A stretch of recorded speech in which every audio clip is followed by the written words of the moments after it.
Rights Bill, Senate Bill number 7 of 2022. Honorable members, Economic and Social Rights Bill, Senate Bill number 7 of 2022 was published via Kenya Gazette Supplement number 178 of 9th November 2022.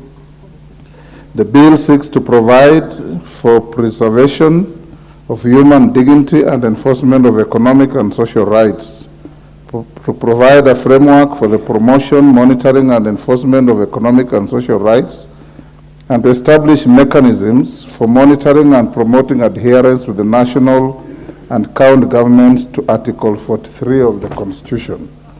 Honorable members, the message conveys that on Tuesday, 20th June 2023, the Senate considered and passed the said bill with amendments. The Senate now seeks the concurrence of the National Assembly on the bill pursuant to Article 110(4) of the Constitution and Standing Orders 46(1) of the Senate Standing Order. Honorable members, Standing Order 1431C of the National Assembly Standing Orders requires the Speaker to cause a bill received from the Senate to be read a first time upon conveyance of its message. I therefore direct the clerk to have the bill listed in the order paper for the first reading at the next sitting. After being read a first time, the bill will stand committed on to the Departmental Committee on Justice and Legal Affairs for consideration. I thank you. Now, Honorable Kagombe, you will have to satisfy the House that the gear on your head is a religious gear to which you are an adherent, otherwise you'll be improperly dressed.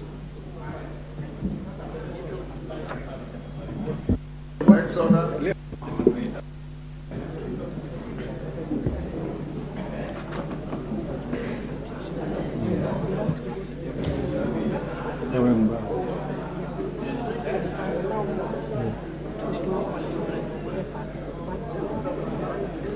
Okay.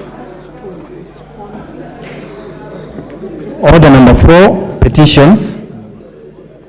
Order number 5, papers. Now we have petitions. There is a petition on the order paper by the Honorable Badi Twalib. He has written to the Speaker requesting that this petition's presentation be stayed to next week, because is it the same one you want to present? Because he's unable to attend the House today and the Speaker has accepted to that. Honorable Owen Bayer, your petition is not here yet. Pardon? Yeah, I'll give you an opportunity when we are present at order number 5 to present your petition. Next order. Yes. Yes, Honorable Wangwe. Thank you, Honorable Speaker. Honorable Speaker, when Wakagombe was walking in, you did mention to yourself, to us, that unless he justifies his dress, he is improperly dressed. That instruction, Honorable Speaker, is hanging. We don't know whether you meant that he leaves the House or he has to clarify. Honorable Kagombe, what is that on your head?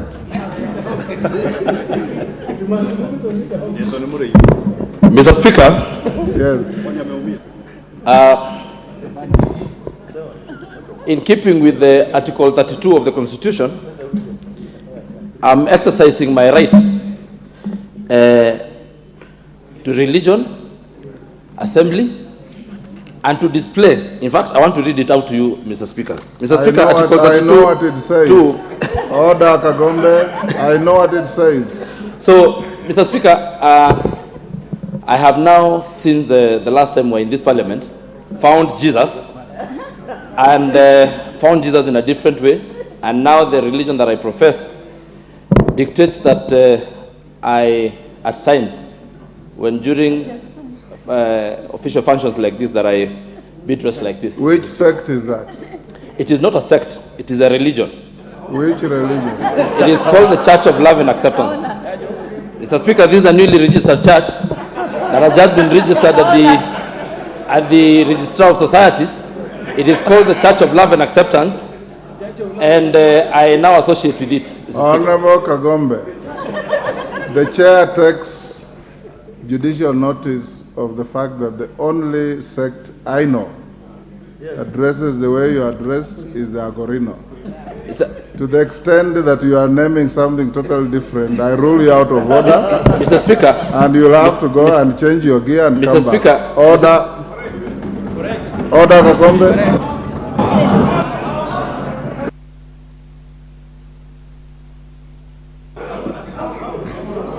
Order number 5, papers. Next order.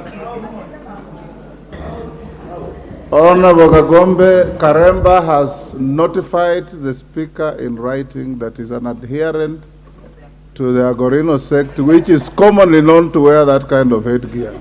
You're out of order. Go and change and come back.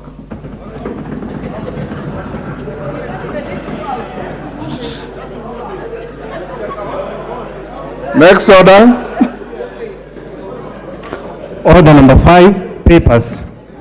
With the mic, yeah, say. Hold, Honorable Naomi Karemba is now a stranger in the house. Kagombe, sorry. Apologies to Karemba. Kagombe, you are now a stranger in the house. But when you are properly dressed, I'll allow you back.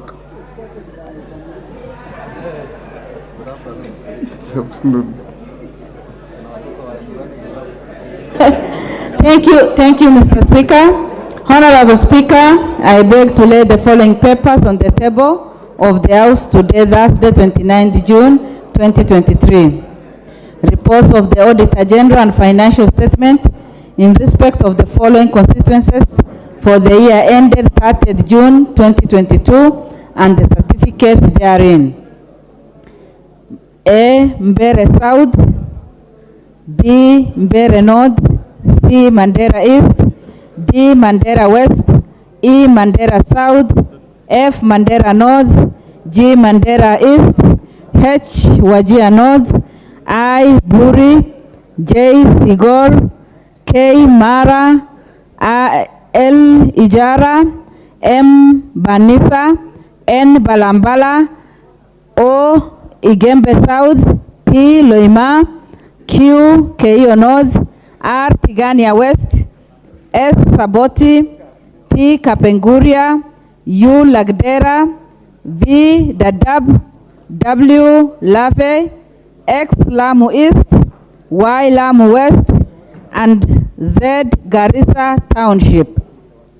Number 2, Bank Supervision Annual Report for the year ended 2021 from the Central Bank of Kenya. Mr. Speaker, I lay. Thank you.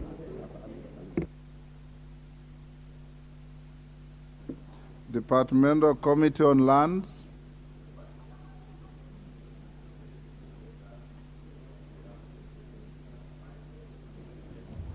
Thank you, Mr. Speaker. On behalf of the Chair of Lands Committee, yes, I beg to lay the following paper on the table of the House today, Thursday, 29th June 2023.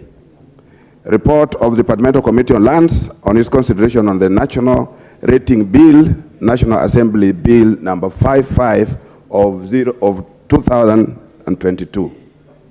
I beg to lay, Mr. Speaker. Thank you, Honorable Ochanda. Chairperson, Public Debt and Privatization Committee. Thank you. Honorable Speaker, I beg to lay the following paper on the table of the House today, Thursday, 29th June, 2023. Report of the Public Debt and Privatization Committee on its consideration of the Consolidated Fund Services Expenditure under the financial year 22-23 Supplementary Budget Estimates 2. I thank you, Honorable Speaker. Thank you. Honorable members, I'll go back to order number 4 and allow Owen Bayer to present his petition. Thank you. Thank you, Honorable Speaker. Honorable Speaker, I beg to lay the petition regarding delayed adjudication and settlement of residents of Misufini, Vibandana, and Kibarani sublocation, Tezo location, Kilifi North constituency. And before I do that, Mr. Speaker, I would like to recognize the delegation from Kilifi who are visiting the Parliament, and I wish them fruitful deliberation in the House. Thank you. I, the undersigned, on behalf of the residents of Kilifi North constituency, draw the attention of the House to the following. One, that the people of Misufini, Vibandana, and Kibarani sublocation, Toza location, Kilifi North constituency, have occupied a piece of land registered as plot number 5046/5 in the name of Coast Development Company Limited, measuring 265 acres for more than 50 years. That one of the directors acquired the land at independence from a European known as Lily White, who had initially acquired the same land as leasehold for the term of 99 years from 1st May 1929 with a rent of Kenya shillings 3,760 per annum. That the petitioners are concerned that the leasehold term is almost lapsing and they are fearful of its fate in terms of Article 65(2) of the 2010 Constitution. That one of the directors allowed locals to settle in the area willingly and they were to pay a monthly fee. However, in the year 2010, a committee chaired by one Abdi Makarani entered into an agreement with the Coast Development Company stating that the residents would be required to pay Kenya shillings 20,000 as shares to the said company. Some of the residents paid the 20,000 shillings and were issued with payment receipts. Mr. Speaker, that presently there is no LR 5046/5 as the property was subdivided into 7 portions without the residents' notice, being LR number 5046/8, 5046/9, 5046/10, 5046/11. That plot number 5046/8, measuring 34.4 acres, was subdivided subject to the compulsory acquisition of the property by the government for construction of the Coast Institute of Agriculture, now known as Pwani University. That Coast Development Company submitted an application to the county government of Kilifi seeking an approval for its proposed change of user from agricultural to residential plot number 5046/11. The same was approved on 27th June 2018. That petitioners have written many letters to the National Lands Commission, but no action has been taken concerning the matter. That both the national government and county government have invested heavily in the said piece of land by providing the necessary infrastructure such as electricity connectivity, water, roads, and other social amenities. That the land has not been adjudicated and therefore no title deeds issued. That the matter presented in this petition is not pending before any tribunal, court of law, or independent board. Therefore, your humble petitioners pray that the National Assembly through the Public Petitions Committee, 1, inquire into the ownership of the land occupied by the residents of Misufini, Vibandana, and Kibarani sublocation, Kilifi North constituency in the name of Coast Development Company. 2, establish whether Coast Development Company is a legally registered company and the number of locals that bought shares in the Coast Development Company and their fate in terms of their shareholding in the company. 3, recommend that the government under the 1 million acre compulsory land acquisition program acquires the land for the local residents and that the land be adjudicated so as to ensure that the residents acquire title deeds. And finally, Mr. Speaker, makes any other recommendations or action it deems fit in addressing the plight of the petitioners. I thank you, Honorable Speaker. Thank you, Honorable Baya. When a petition is presented, normally we give a little latitude for members to comment. Minority Leader, are you on the petition? Thank you very much, Mr. Speaker. Mr. Speaker, the petition by Honorable Baya is timely.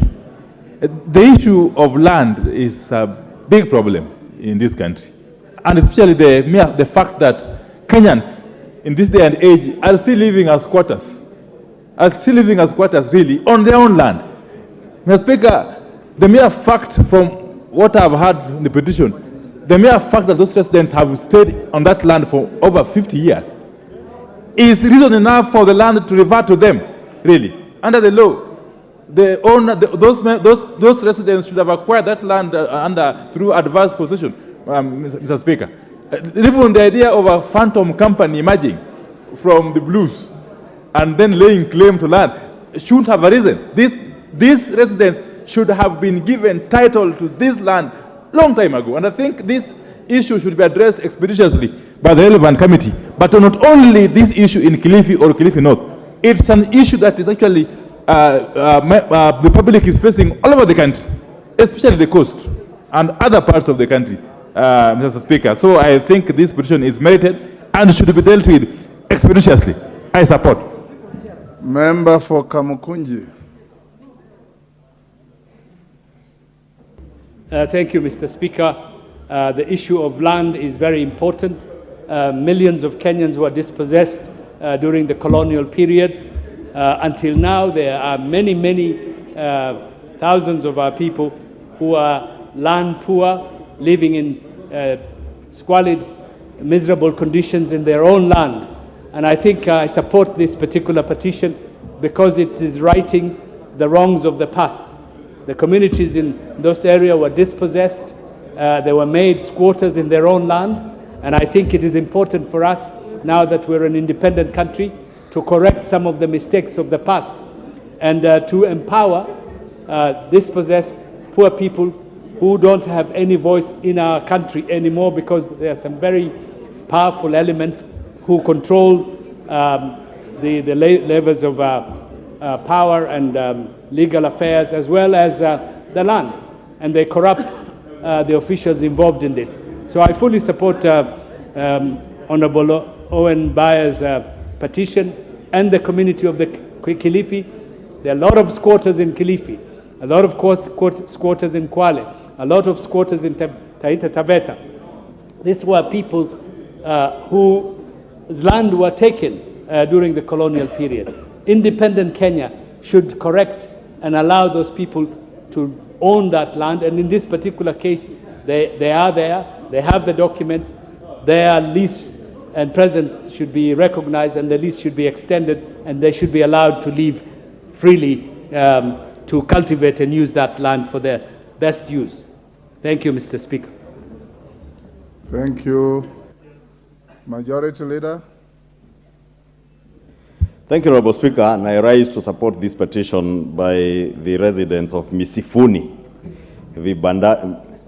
Misufini, Vibandani, and Kibarani in Kilifi North.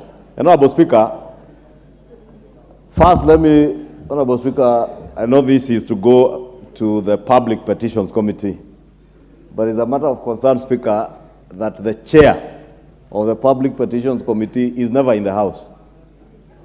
Who is that? The Honorable Nimrod Bai.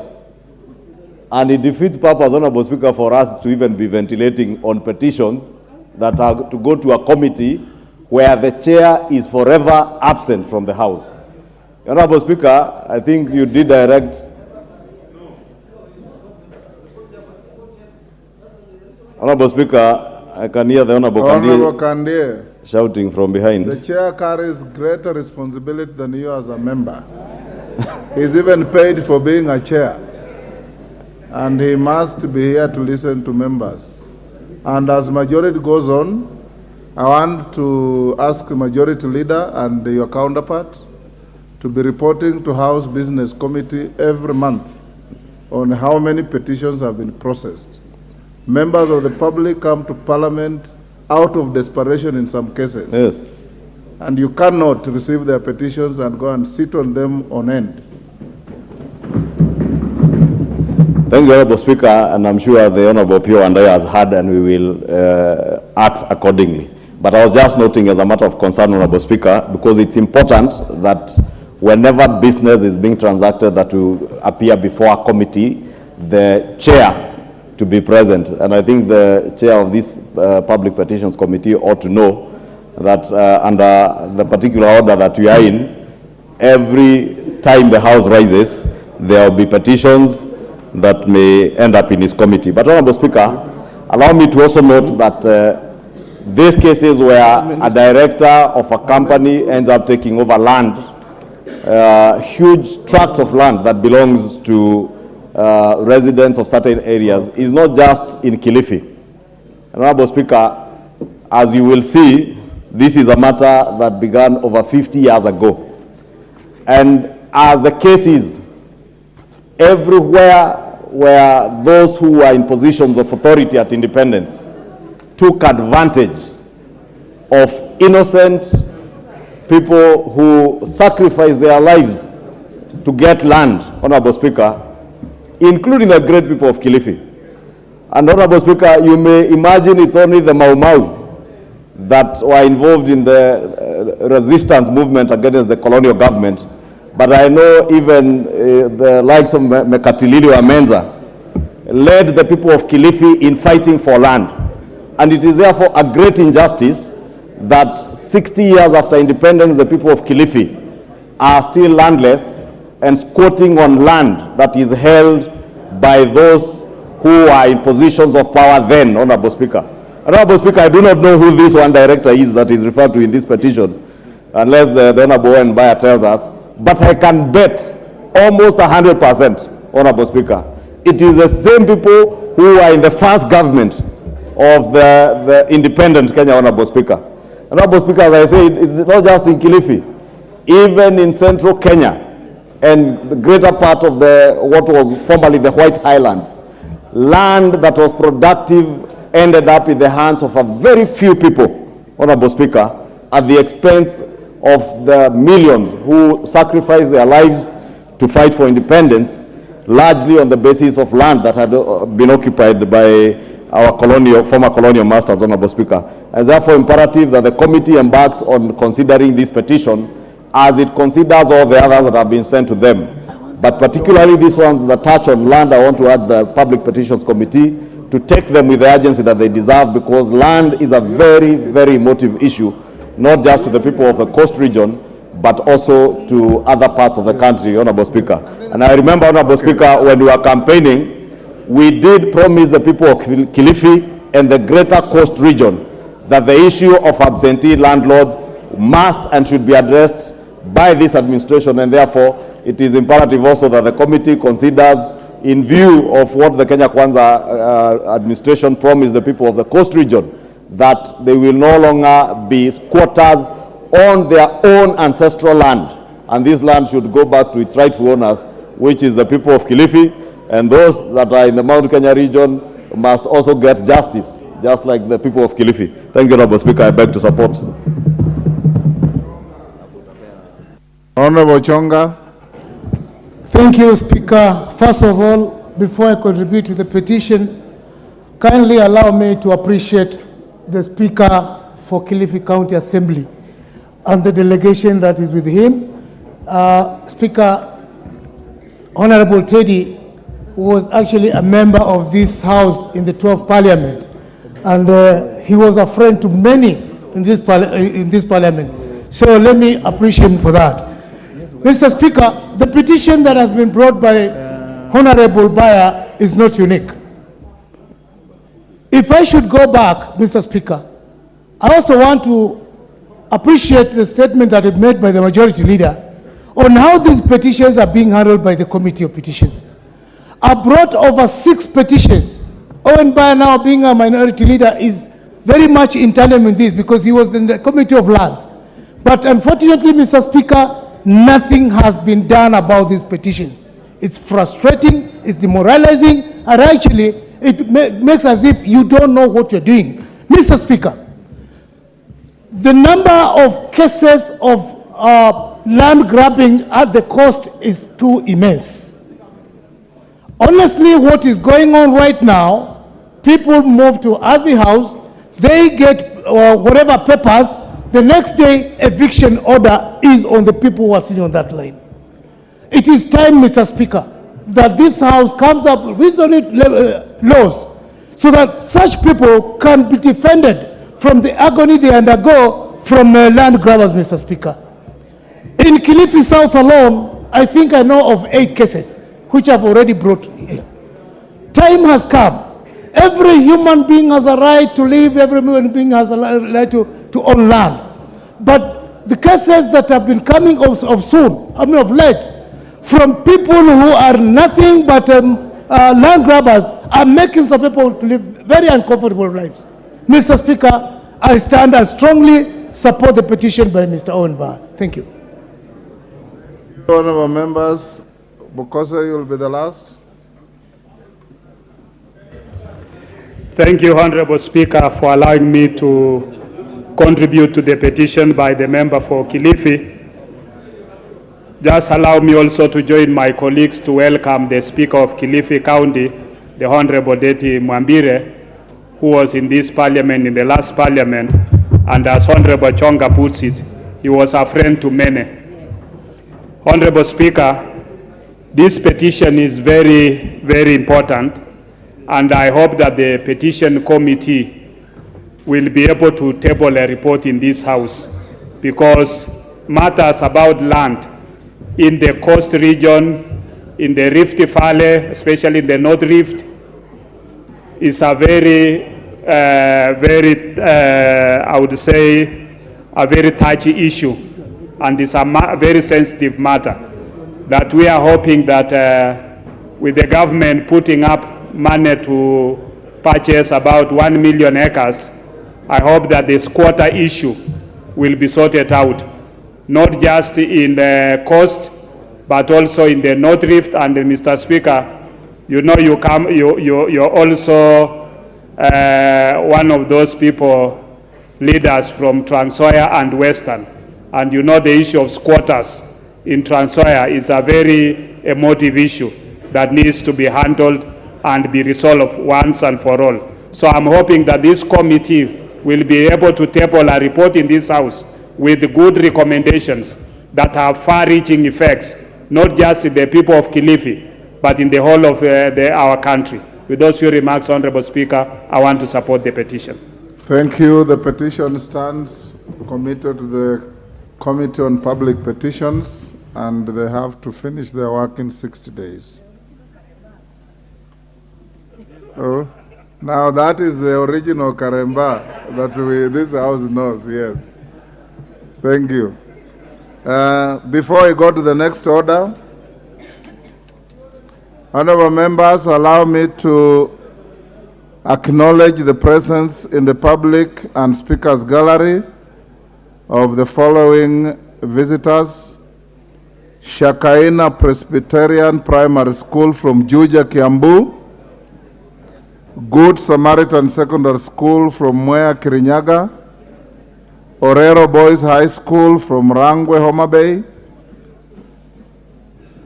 Anzila Catholic Academy from Keses, Uasin Gishu; Restoration Education Center from Dagoret North, Nairobi. Then there is a CBO from the Community Action for Teenage Pregnancy.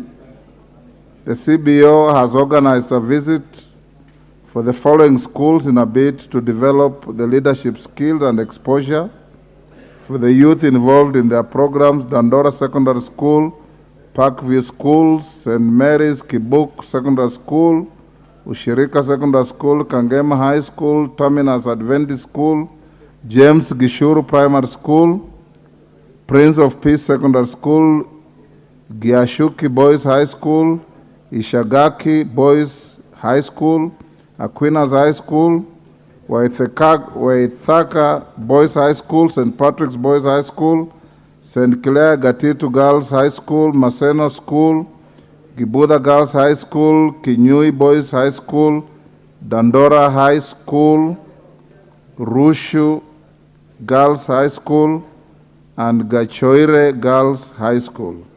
You are all welcome to the House of Parliament, and on behalf of myself and the House, we welcome you to feel free in the chamber. Next order. Order number 6, notices of motion. Peter Nabulindo.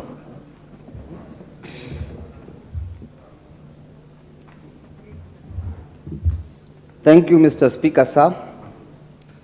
Mr. Speaker, I beg to give notice of the following motion.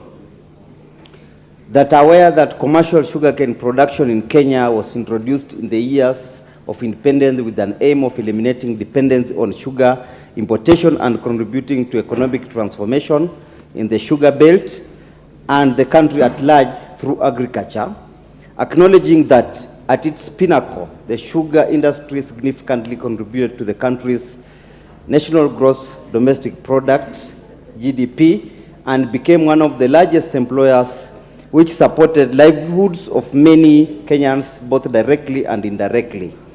Concerned that over the last 25 years, sugarcane farming, particularly in Western Kenya, has been declining significantly, thereby dipping sugar production from over 6 600,000 metric tons per year in the 1990s to less than 3,000 metric tons in recent years, noting that the decline in sugarcane farming has forced local millers to operate far below their milling capacities and pushed the country to over-rely on net importation of sugar, which negatively impacts on the balance of trade, noting that the decline in sugar production is attributable to factors such as mismanagement, interference, and unfair competition from cheap imported sugar. Further concerned that state-owned sugar millers like Mumias Sugar Company and Zoya Sugar Company ceased milling while owing farmers hundreds of millions of shillings. Appreciating that the government has been putting in place strategies, policies, and regulations to define roles of millers and major players and stakeholders in the sugar industry in a bid to revamp the sector. Concerned that the acute shortage of sugarcane resulting from mass abandonment of sugarcane farming continues to roll back initiatives for reviving sugar milling. Recognizing that further investment in revamping sugar companies before reviving sugarcane farming would occasion loss of the invested public funds instead of yielding success. Now, therefore, this House resolves that the national government, through the Ministry of Agriculture and Livestock Development, reviews the sugar development policies to provide that every investor miller sets aside definite funds for development of sugarcane farming, incentivizing farmers to embrace sugarcane growing and to enhance cane production in each of the respective zones. Thank you, Mr. Speaker. And I have a second one, Mr. Speaker. Second one, go ahead. Thank you, Mr. Speaker, sir. Mr. Speaker, I beg to give notice of the following motion. That, aware that Article 43, Section 1 of the Constitution entitles every person to the right to the highest attainable standard of health, which includes the right to health care services. Further aware that every year an estimated 14,000 children born in Kenya suffer from sickle cell and hemophilia diseases, with the highest prevalence rate being within Western, Nyanza, and coastal regions. Concerned that failure to undertake sickle cell and hemophilia screening at birth hinders timely administration of appropriate treatment and other mitigation measures to forestall high infant mortality caused by preventable diseases like malaria. Cognizant that national population surveys does not include data on sickle cell and hemophilia diseases. Concerned that the dearth of data and information negatively hinders prioritization of resources and implementation of sickle cell disease management programs. Recognize that the number of infant deaths caused by the disease continues to grow as a result of underfunding due to lack of data on the number of cases of the killer disease. Now, therefore, this House resolves that the national government, through the Ministry of Health and in conjunction with the county governments, conducts awareness and sensitization programs on sickle cell and hemophilia diseases and supports research and training for medical personnel on the two diseases. And B, puts in place measures for mandatory screening of newborns in sickle cell and hemophilia diseases in all public health facilities in the country in order to create a database to guide funding and other interventions aimed at curbing the diseases and reducing infant mortalities resulting from the diseases. Thank you, Mr. Speaker, sir. Honorable Nablindo, Honorable Bernard Kitur. Bernard Kitur.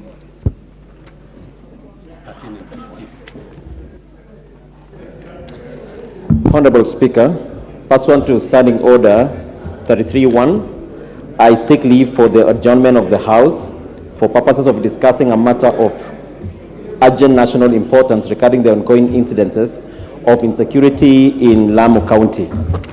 Honorable Speaker, the country has been witnessing attacks by suspected terror groups and clandestine armed gangs in certain parts of the country, particularly in Lamu and Garissa counties.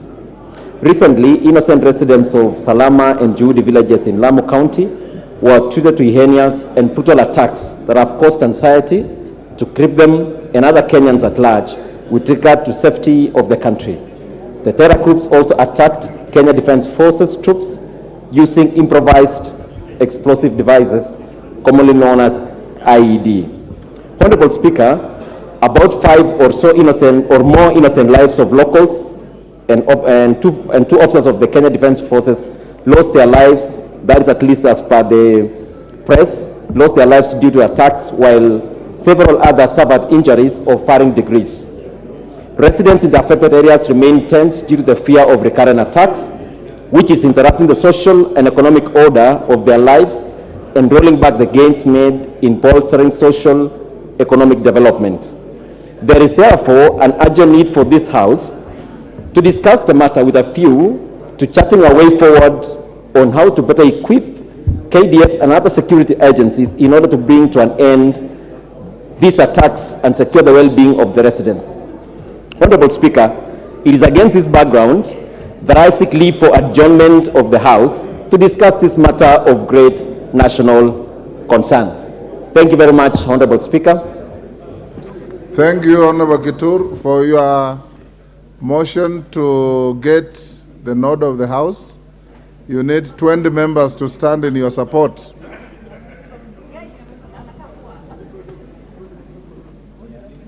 The support is overwhelming. I will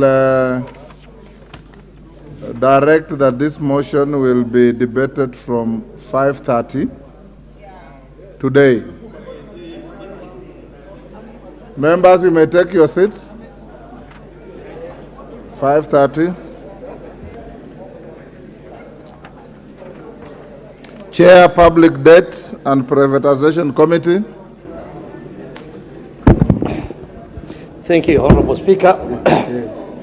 Honorable Speaker, I beg to give notice of the following motion, that this House adopts the report of the Public Debt and Privatization Committee on its consideration of the Consolidated Fund Services expenditures under the financial year 22-23, Supplementary Budget Estimates 2, laid on the table of the House on Thursday, 29th June 2023. I thank you, Honorable Speaker.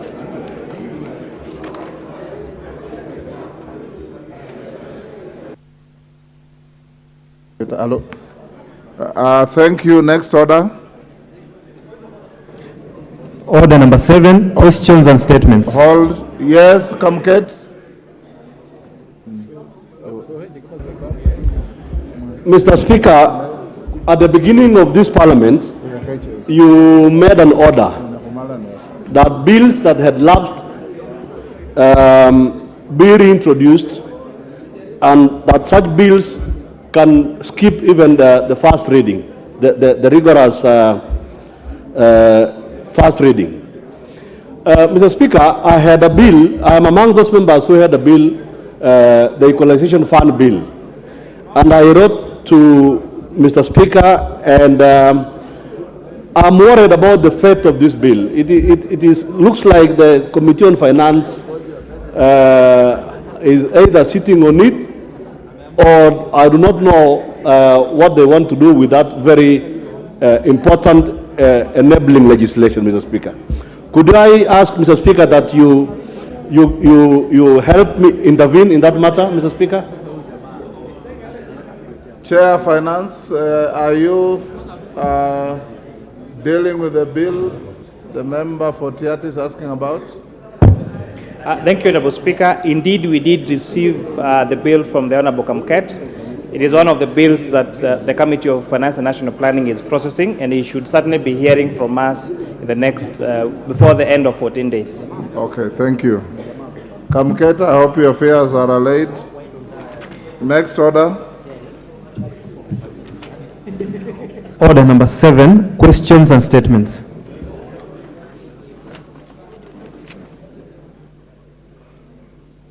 Do we have any? Eh? Majority Leader, your usual Thursday's statement. Thank you, Honorable Speaker. Pursuant to the provisions of Standing Order 44.2A, I rise to give the following statement on behalf of the House Business Committee, which met on Tuesday, 27th June 2023, to prioritize the business for consideration during the week. Honorable Speaker, as members are aware, yesterday, Wednesday, 28th June 2023, was a public holiday marking Eid al-Adha, and I would like to convey my belated wishes to our Muslim brothers and sisters, some of whom are still observing the holiday today. Honorable Speaker, due to the public holiday yesterday, the appearance by the Cabinet Secretaries that had been scheduled for yesterday has been deferred to next week. Therefore, in accordance with the provision of Standing Order 42A, 5 and 6, I wish to convey the following Cabinet Secretaries are scheduled to appear before the House on the afternoon of Wednesday, 5th July 2023 to respond to questions as follows. The Cabinet Secretary for Water, Sanitation and Irrigation to appear to respond to the following questions. One question by private notice, number 007 of 2023 by the member for Alego Usonga constituency, the Honorable Samuel Atandi, MP, regarding the collapsing dikes around Lake Kanyaboli, which have resulted in flooding of the area and displacement of people. Question number 158 of 2023 by the member for Ikolomani constituency, Honorable Bernard Shinali, MP, regarding the implementation of the Moise Bridge Matunda Water Supply and Sanitation Project. 3, question number 159 of 2023 by the member for Turkana Central, Honorable Joseph Emathe, MP, regarding the status of Naoros and Nadoto irrigation scheme in Turkana County. And 4, question number 247 of 2023 by the member for Rongo constituency, the Honorable Paul Abur, MP, regarding the stalling of Rongo Town Water Supply Project. 2, Honorable Speaker, is the Cabinet Secretary for Labor and Social Protection to appear to respond to the following questions. Question number 088 of 2023 by the member for Konoin constituency, Honorable Brighton Yagon, MP, regarding the welfare of Kenyans working in Saudi Arabia and efforts geared towards regulated licensing of recruiting agencies. 2, question number 089 of 2023 by the member for Yata constituency, the Honorable Basil Robert, MP, regarding incorporation of senior citizens into the older persons cash transfer scheme. 3, question number 090 of 2023 by the member for Konoin constituency, Honorable Brighton Yagon, MP, regarding formulation policy framework to support children whose parents or guardians are incarcerated. 4 is question number 091 of 2023 by the member for Machakos County, Honorable Joyce Kamene, MP, regarding the plight of orphans, widows, and widowers in the country. 5, question number 092 of 2023 by the member for Kirinyaga County, the Honorable Jane Jerry Maina, MP, regarding the effectiveness of Inua Jamii program since its inception. And 6, question number 160 of 2023 by the member for Kiambu constituency, the Honorable John Mashua Waithaka, MP, regarding eligibility of cancer survivors being registered as persons with disabilities. C, the Cabinet Secretary for Lands, Public Works, Housing and Urban Development to appear to respond to the following questions. Question number 084 of 2023 by a member for Mwingi Central constituency, the Honorable Gideon Muliungi, MP, regarding errors in title deeds for parcels of land in Moi Coal Basin. Question number 085 of 2023 by the member for Mwingi Central constituency, Honorable Gideon Muliungi, MP, regarding the high-mast security lighting project in Mwingi Town. 3, question number 086 of 2023 by the member for Saboti constituency, Honorable Caleb Amisi, MP, regarding ownership status of the parcel of land LR number 5004/30/R, currently occupied by Kuala International Sugar Company. 4, question number 087 by the member for Laisamis constituency, the Honorable Joseph Lekuton, MP, regarding review of boundaries bordering Laisamis constituency. 5, question number 109 of 2023 by the member for Nakuru Town East, the Honorable David Gikaria, MP, regarding Kazim Taani Project Phase 3. And finally, question number 117 of 2023 by the member for Embakasi West, Honorable Mark Mwenje, MP, regarding status of ownership of land popularly referred to as MCO in Molem Ward in Embakasi West constituency. Honorable Speaker, members will also note that today's order paper includes a motion proposing an alteration of the House calendar for the second session. It seeks to vary the period of the short recess so that it commences next week on Friday, July 7, July 2023, instead of Friday, 13th July 2023 as planned. Honorable Speaker, without preempting debate, I urge all members and committees to conclude any urgent matters before them and ensure that there is smooth transaction of House business before the recess begins. Honorable Speaker, with regards to the business for Tuesday next week, the House is expected to undertake second reading of the following bills, should they not be reached today.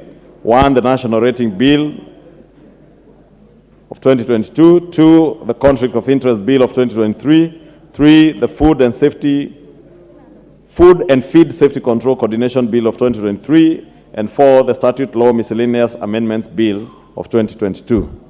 Debate will also be undertaken on the following motions, should they not be concluded today. 1, ratification of the Bamako Convention on the ban of the importation into Africa and the control of transboundary movement and management of hazardous waste within Africa. 2, the Public Finance Management National Peace Support Operations Fund Regulations of 2023. 3, ratification of the Minamata Convention on Mercury. 4, the Defense Cooperation Agreement between the Government of Kenya and the Government of Seychelles. 5, report on the Consolidated Fund Services expenditures under the financial year 2023-2024 budget estimates. And 6, report of the Kenyan delegation on the Parliamentary Dialogue on United Nations Convention Against Corruption, UNCAC, and Global Parliamentarians Against Corruption, GOPAC, Annual General Meeting. Honorable Speaker, the House Business Committee will reconvene again on Tuesday, 4th July 2023 to schedule the business for the rest of the week. And I wish to lay this statement on the table of the House, and my apologies for it being too long today. Next order. Thank you. Majority Leader. Order number 8, motion, ratification of the amended Nairobi Convention and the Protocol for the Protection of Marine and Coastal Environment of the Western Indian Ocean from land-based sources and activities. Question to be put.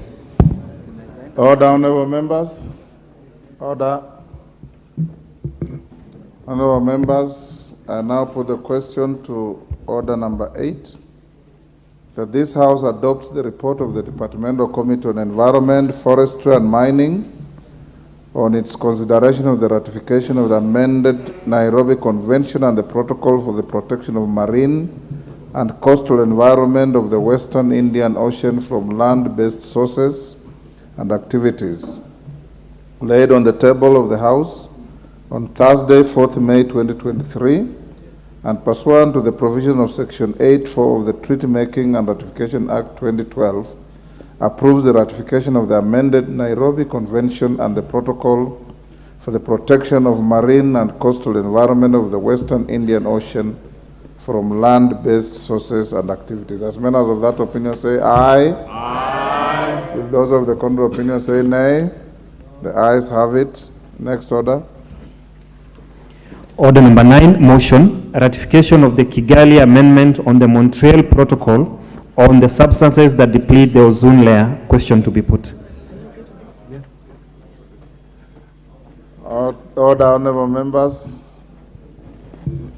Honorable members, I now put the question to order number 9, that this House adopts the report of the Departmental Committee on Environment, Forestry and Mining on its consideration of the ratification of the Kigali Amendments on the Montreal Protocol on the substances that deplete the ozone layer, laid on the table of the House on Thursday, 4th May 2023, and pursuant to the provisions of Section 8(4) of the Treaty Making and Ratification Act 2012, and approves the ratification of the Kigali Amendment on the Montreal Protocol on the substances that deplete the ozone layer. As members of that opinion say aye. Aye. Will those of the contrary opinion say nay? The ayes have it. Next order. Order number 10, motion, alteration of the calendar of the House. Majority Leader. Majority Leader. Order number 10. Yes, you are on order number 10. Sorry, Honorable Speaker, I was speaking to the chair of the Public Petitions Committee. He has heard you and heard me from wherever he was. Yes. Honorable Speaker, allow me to move that pursuant to the provisions of Standing Order 28.4, this House resolves to alter its calendar for the second session, regular sessions, as adopted on Wednesday, 15 February 2023, by varying the period for the short recess with respect to the second part of the session, so that A, the short recess commences on Friday, 7th July 2023, and ends on Monday, 24th July 2023, and B, the House resumes regular sittings on Tuesday, 25th July 2023, to continue with the second part of the session. Honorable Speaker, as the motion says, we want to vary our calendar in line with what we agreed in the House Business Committee on Tuesday of this week. We were to commence our regular sittings short recess, the 1 week short recess from the 14th, which is the other week. And the House Business Committee approved that we bring this motion to bring that recess forward to the 7th of July. Appreciating, Honorable Speaker, that the National Treasury has been able to disburse 100% of the GAF funds and almost 90% of NGCDF, and I think they should be completing, if not complete, I think they have completed even NGCDF. And for the first time before the end of a financial year, all disbursements for NGCDF, even amidst the difficulties that have been there in terms of raising revenues, they have worked hard to disburse this money, and I'm sure the NGCDF board is now in the process of disbursing that money to constituencies. Honorable Speaker, appreciating that members of Parliament, when there are regular sittings of the House, except probably myself and the Honorable KJ, and a few other members who don't have the rare privilege of enjoying any mileage claims, but we enjoy the rare privilege also of being able to access our constituencies even at the time the House is sitting. Members may not have a lot of time to engage with the members of the public, especially this being at the beginning of a new financial year. And as the leaders in their constituencies, and Honorable Speaker, you know, these members of Parliament have no role now in CDF. They are not patrons of CDF. They don't administer the fund. They don't implement it. They are strangers in CDF committees. But they have a huge responsibility to ensure that, one, they are oversighting the implementation of those projects. And especially at a time like now when money is released in huge tranches, many of fund managers back in our constituencies, knowing there is no meaningful oversight on the ground, may take advantage, and members will find their CDF money is being misused or misappropriated. And you know, when CDF money is misappropriated in your constituency, the media will not mention the fund manager or the committee. They will say the Honorable Kimani Ichung'wa's constituency or the Honorable Robert Bui's constituency, money has been stolen. And they make it look like it is a member of Parliament. So it's important that members of Parliament get time off the regular sittings to go and shepherd the meaningful oversight of the implementation of projects in NGCDF and GAF for our gracious women reps. Two, Honorable Speaker, at the beginning of a new financial year, we are required to submit new proposals, or NGCDF committees are to submit new proposals. These proposals, as provided for in the Constitution, need to have gone through some form of public participation. And it is meaningful and active public participation. And that public participation can only be meaningful if the leaders in the constituencies, being the members of Parliament, are there to lead and offer guidance to members of the public to be able to ensure that even in the next financial year, projects that are proposed by your committees and forwarded to the National Board are projects that address the real, genuine concerns of the people on the ground and not the wishes of a few people who sit in our CDF committees. It was therefore found in the wisdom of the House Business Committee that we take this recess, we make it 2 weeks, so that we use that time, and also allow a number of committees that have not had time to sit when the House is sitting to also finalize many of the reports that are pending before committees, Honorable Speaker.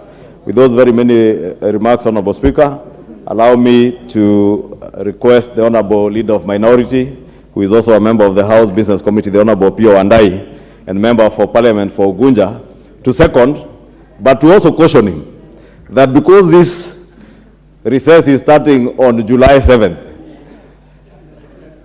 that we are not giving you time to do other things other than go to Gunja. Therefore, Honorable Speaker, allow me to ask the Leader of Minority to second, and I beg to move. Honorable Sirma, who do you want to inform? He is finished. He has finished his contribution. Go ahead. Honorable Speaker, I would like to inform the Majority Leader that all the amounts due for members of Parliament, yes, for NGCDF, has been released by Treasury, and they are heading to their constituencies as by tomorrow all the money will be in their accounts. So, Mr. Speaker, I would like to,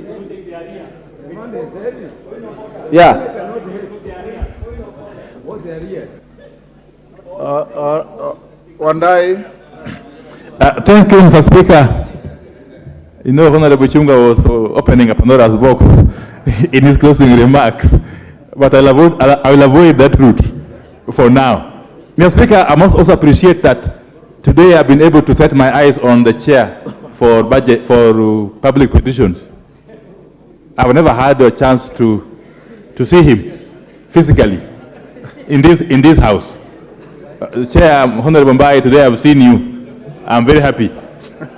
I just wish that you continue becoming available and consulting with my office, because it's important that chairs also consult with my office, especially on issues of public importance such as public petitions. Mr. Speaker. Mr. Speaker, let me second the motion by basically echoing the words of the Honorable Chungwa, that this short recess is timely, it's very timely, Mr. Speaker. And I must thank the House Business Committee for having exercised its discretion to revise the calendar of the House to accommodate the need for members to be with their constituents, especially now that the financial year has come to an end. Mr. Speaker, the importance of the NGCDF can never be overemphasized. And it is also true, Mr. Speaker, that in many instances, many MPs who have been able to make it back to this House once, twice, or more times have been able to do so on account of how well their constituency CDF committees have managed those funds, Mr. Speaker. And the MPs, in the course of their day-to-day oversight and representation roles, have got a duty to ensure that these funds are utilized appropriately. Mr. Speaker, the national government CDF funds are some of the decentralized funds that have had the greatest possible impact at the grassroots. And therefore, I am pleased to learn that today the National Treasury has been able to disburse all the funds due in this financial year, which we are ending tomorrow. Mr. Speaker, I must thank members, honorable members, for having exerted this pressure from across the political divide. Because without that pressure, this money wouldn't have come, Mr. Speaker, I can tell you. From past experience, we have never had the opportunity to have these monies disbursed before the close of the financial year. Now, this is the first one on account of the pressure that has been exerted by members of this House. So that pressure must continue, so that even as we start a new financial year, these disbursements must be made on timely basis, so that these monies can be used to do the work they are meant to do, Mr. Speaker. Mr. Speaker, as we embark on the new financial year, I also hope that members of this House will guide their constituents accordingly in prioritizing new projects. And as we do so, let us also empower these constituency oversight committees, which under the current Act have a role to play in oversighting these funds. Mr. Speaker, I can tell you, and those of us who are here for the first time, that if these funds are utilized prudently, there are very, very high chances that you will make it back to this house. But if by any chance these funds are misappropriated, you will be basically digging a political, grave, Mr. Speaker. Mr. Speaker, I must say that as we embark on this new journey of coming up with the new projects for the new financial year, let us take it upon ourselves to ensure that this NGCDF is ring-fenced further and further. This NGCDF must be ring-fenced by whatever means possible. For some of us, this is the only fund we can talk of. This is the only fund you can be sure of, Mr. Speaker. And sometimes I wonder, this idea of MPs developing a habit of disturbing State House for development, I don't know where it comes from.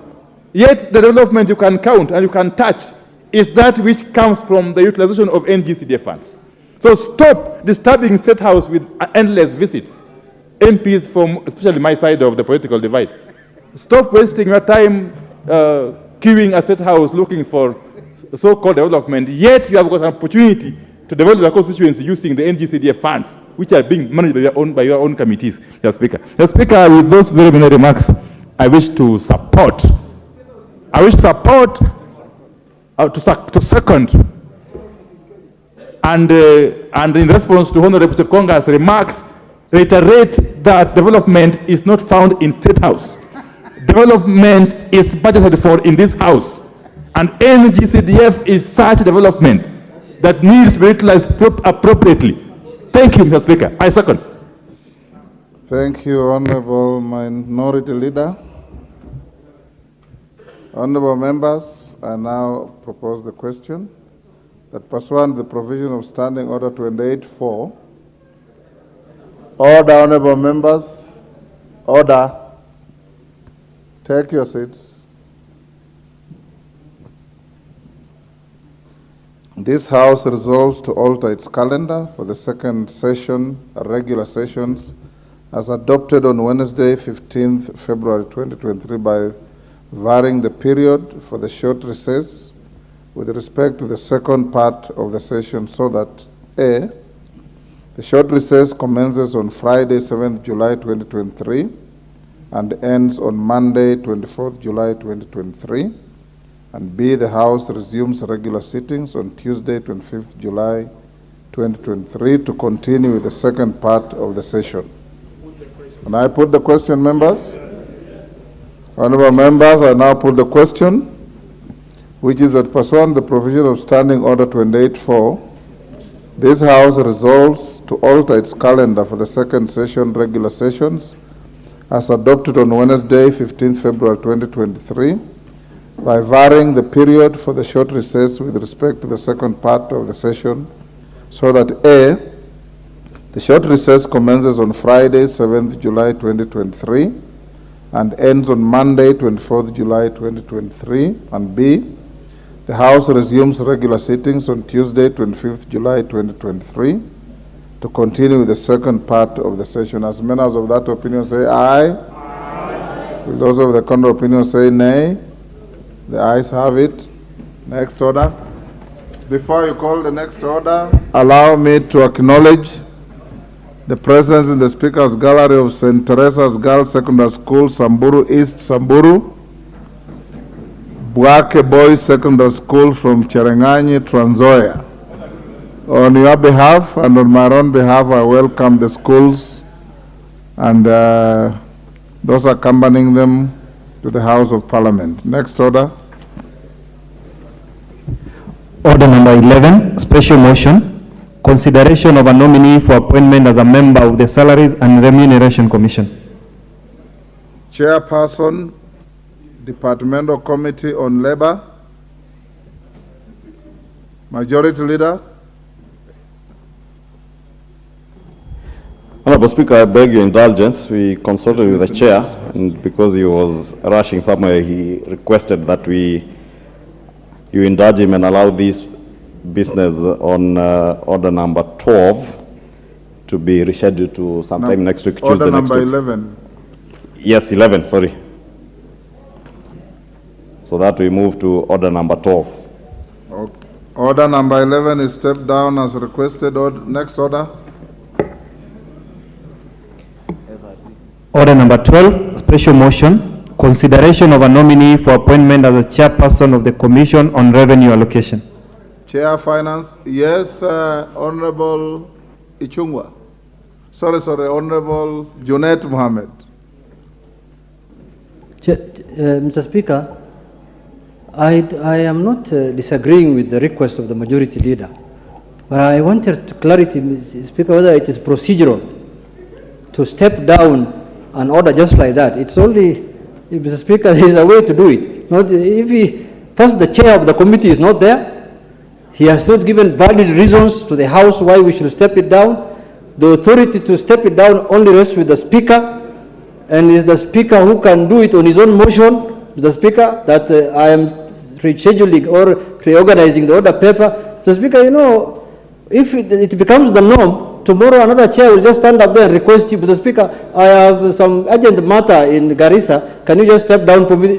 This is a house of procedure, Mr. Speaker. So, Mr. Speaker, Honorable Junet, I fully agree with you, only that you are not privy to the fact that there was prior consultation between the majority leader and the chair. So when he stood up to speak, the chair was privy to what he was saying. And I had acceded to the stepping down of the order on account that the chair is unavailable this afternoon. So it will be on the order paper next week on Tuesday. Chair Finance. Thank you, Honorable Speaker. Honorable Speaker, I beg to move that taking into consideration the findings of the Departmental Committee on Finance and National Planning in its report on the vetting of a nominee for the appointment as a chairperson of the Commission on Revenue Allocation laid on the table of the House on Tuesday, the 27th of June, 2023, and pursuant to the provisions of Article 215(2)(a) of the Constitution and Section 8(1) of the Public Appointments Parliamentary Approval Act of 2011, that this House approves the appointment of CPA Mary A.C. Wanyonyi as the chairperson of the Commission on Revenue Allocation. Honorable Speaker, Article 215(2) of the Constitution requires that a chairperson shall be nominated by His Excellency the President and approved by the National Assembly for the appointment as chairperson for the Commission on Revenue Allocation. The term of the chairperson of Commission on Revenue Allocation ended on the 28th of February 2023. Article 250C of the Constitution, as read together with Section 9(2) of the Commission on Revenue Allocation Act, provides that persons appointed as members and chairperson of the Commission shall serve for a period of 6 years and will not be eligible for reappointment. Honorable Speaker, on Tuesday, the 6th of June 2023, and pursuant to Article 215(2)(a) of the Constitution and Section 5 of the Public Appointments Parliamentary Approval Act, number 33 of 2011, and Standing Order 45(1), the Honorable Speaker notified the National Assembly of the nomination of CPA Mary Andeo Wanyonyi Chebukati by His Excellency the President for approval for the appointment as a chairperson for the Commission on Revenue Allocation. Subsequently, the name of the nominee, her curricula vitae, and reports of the selection panel on her recruitment were committed to the Departmental Committee on Finance and National Planning for approval, hearing, and reporting to the House. Honorable Speaker, in compliance with Article 118(b) of the Constitution and Section 6(4) of the Public Appointments Parliamentary Approval Act, number 33 of 2011, the committee placed an advertisement in the print media on Tuesday, the 14th of June 2023, informing the members of the public on the nomination, the date, and place for the approval hearing. Honorable Speaker, the committee also invited the public to submit memoranda on the suitability of the nominee in conformity with Section 6(9) of the Public Appointments Parliamentary Approval Act. However, Honorable Speaker, by the close of business on Wednesday, 21st of June 2023, the committee received no memoranda or affidavit contesting the suitability of the nominee by the set deadline. Further, the committee also requested information regarding the nominee from the Kenya Revenue Authority, EACC, DCI, Higher Education Loans Board, ORPP, on her suitability to hold public office. It is instructive to note, Honorable Speaker, that the nominee did get clearance from all the said agencies. Honorable Speaker, the nominee appeared before the committee on Thursday, the 22nd of June 2023 at 11:30 a.m. for vetting, and she examined for her vetting examination based on the criteria set out in Section 6 of the Commission on Revenue Allocation Act of 2011 and Section 7 of the Public Appointments Parliamentary Approval Act. In addition, Honorable Speaker, the committee examined her academic credentials, relevant experience, knowledge of sector issues, and matters of leadership and integrity. The committee paid due regard to the procedure used to arrive at the nominee. And Honorable Speaker, we have attached the Public Service Commission report.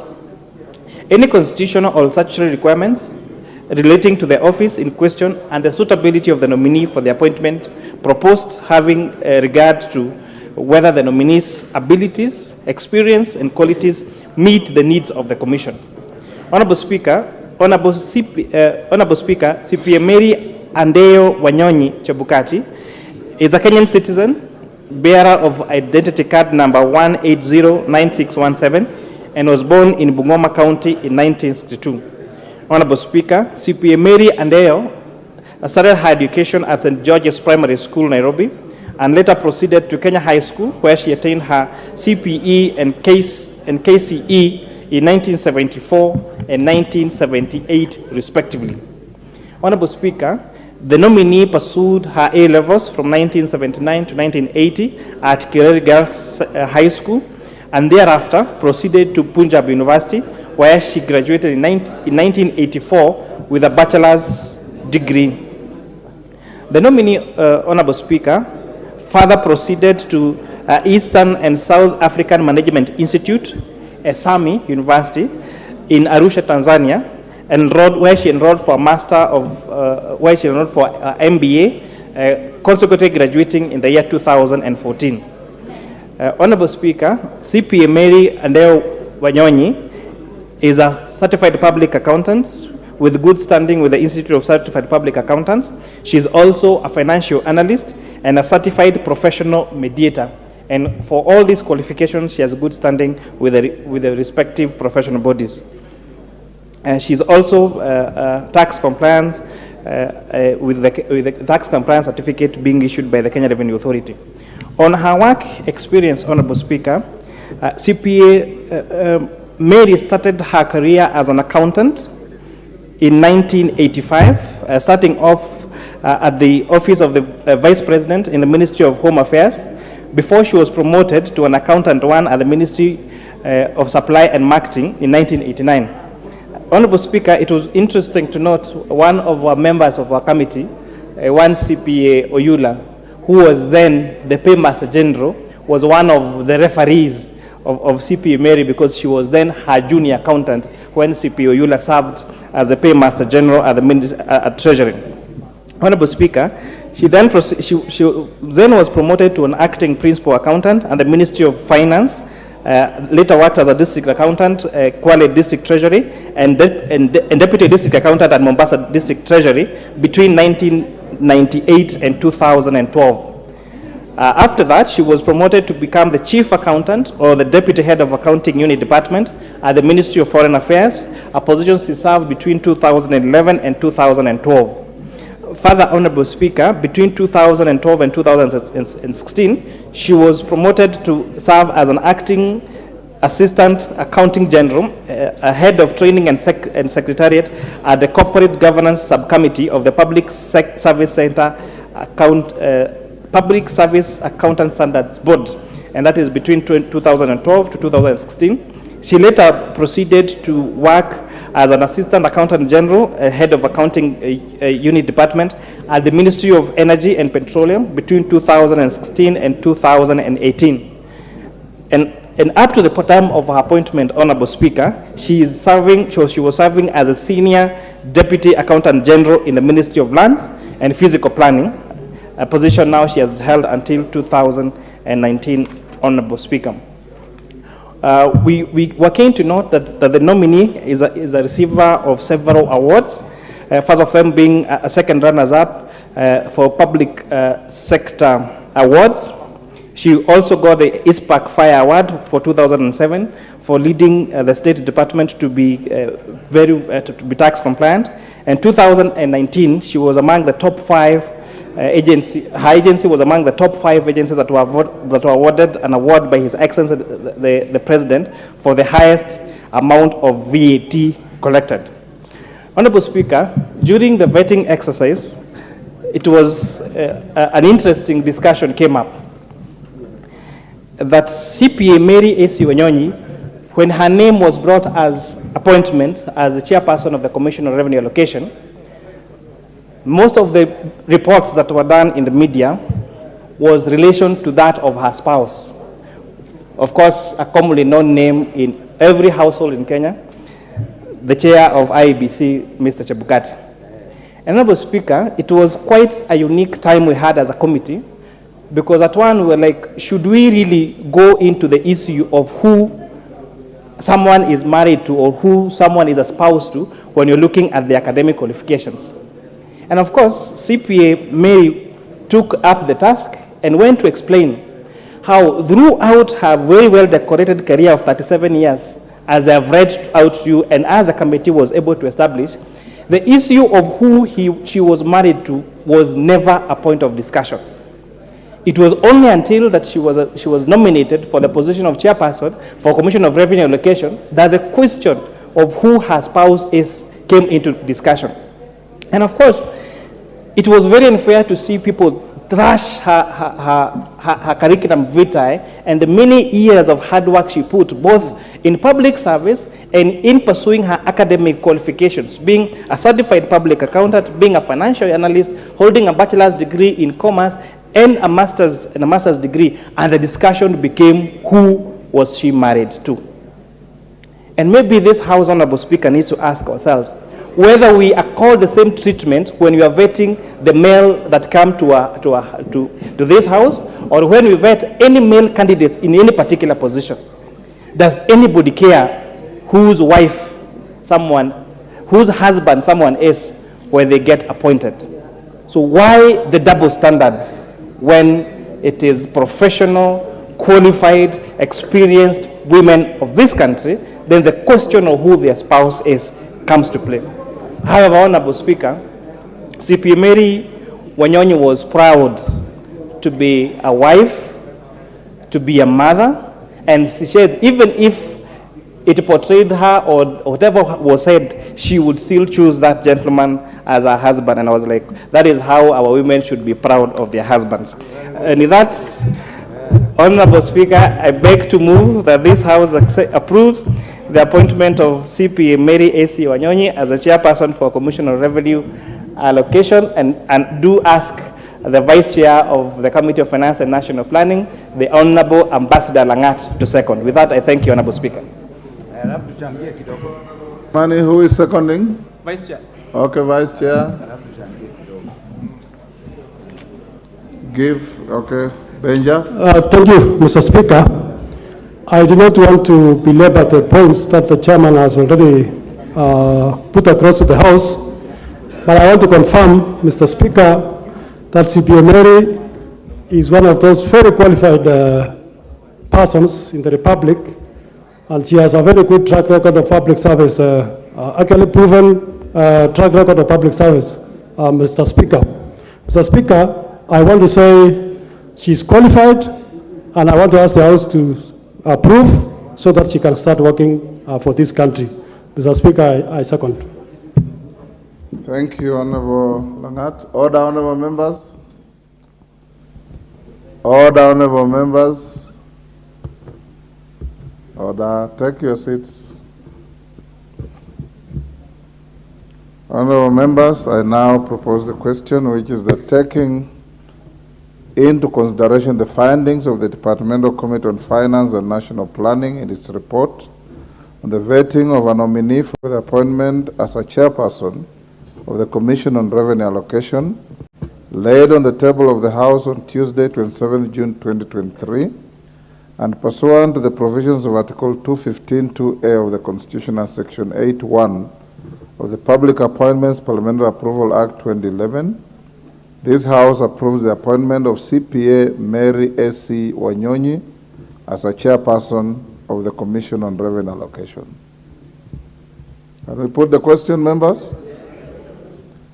Honorable members, I now put the question, which is that taking into consideration the findings of the Departmental Committee on Finance and National Planning in its report on the vetting of a nominee for the appointment as a chairperson of the Commission on Revenue Allocation laid on the table of the House on Tuesday, 27 June 2023, and pursuant to the provisions of Article 215(2)(a) of the Constitution and Section 8(1) of the Public Appointments Parliamentary Approval Act 2011, this House approves the appointment of CPA Mary S.C. Wanyonyi as a chairperson of the Commission on Revenue Allocation. As members of that opinion say aye. Aye. Will those of the contrary opinion say nay? Nay. The ayes have it. Honorable members, allow me, before I go to the next order, to acknowledge the following schools in the speakers and public gallery. Moi Girls Kamsinga from Kimilili in Bungoma County. Tinga Tinga Primary School, Kiambu in Kiambu.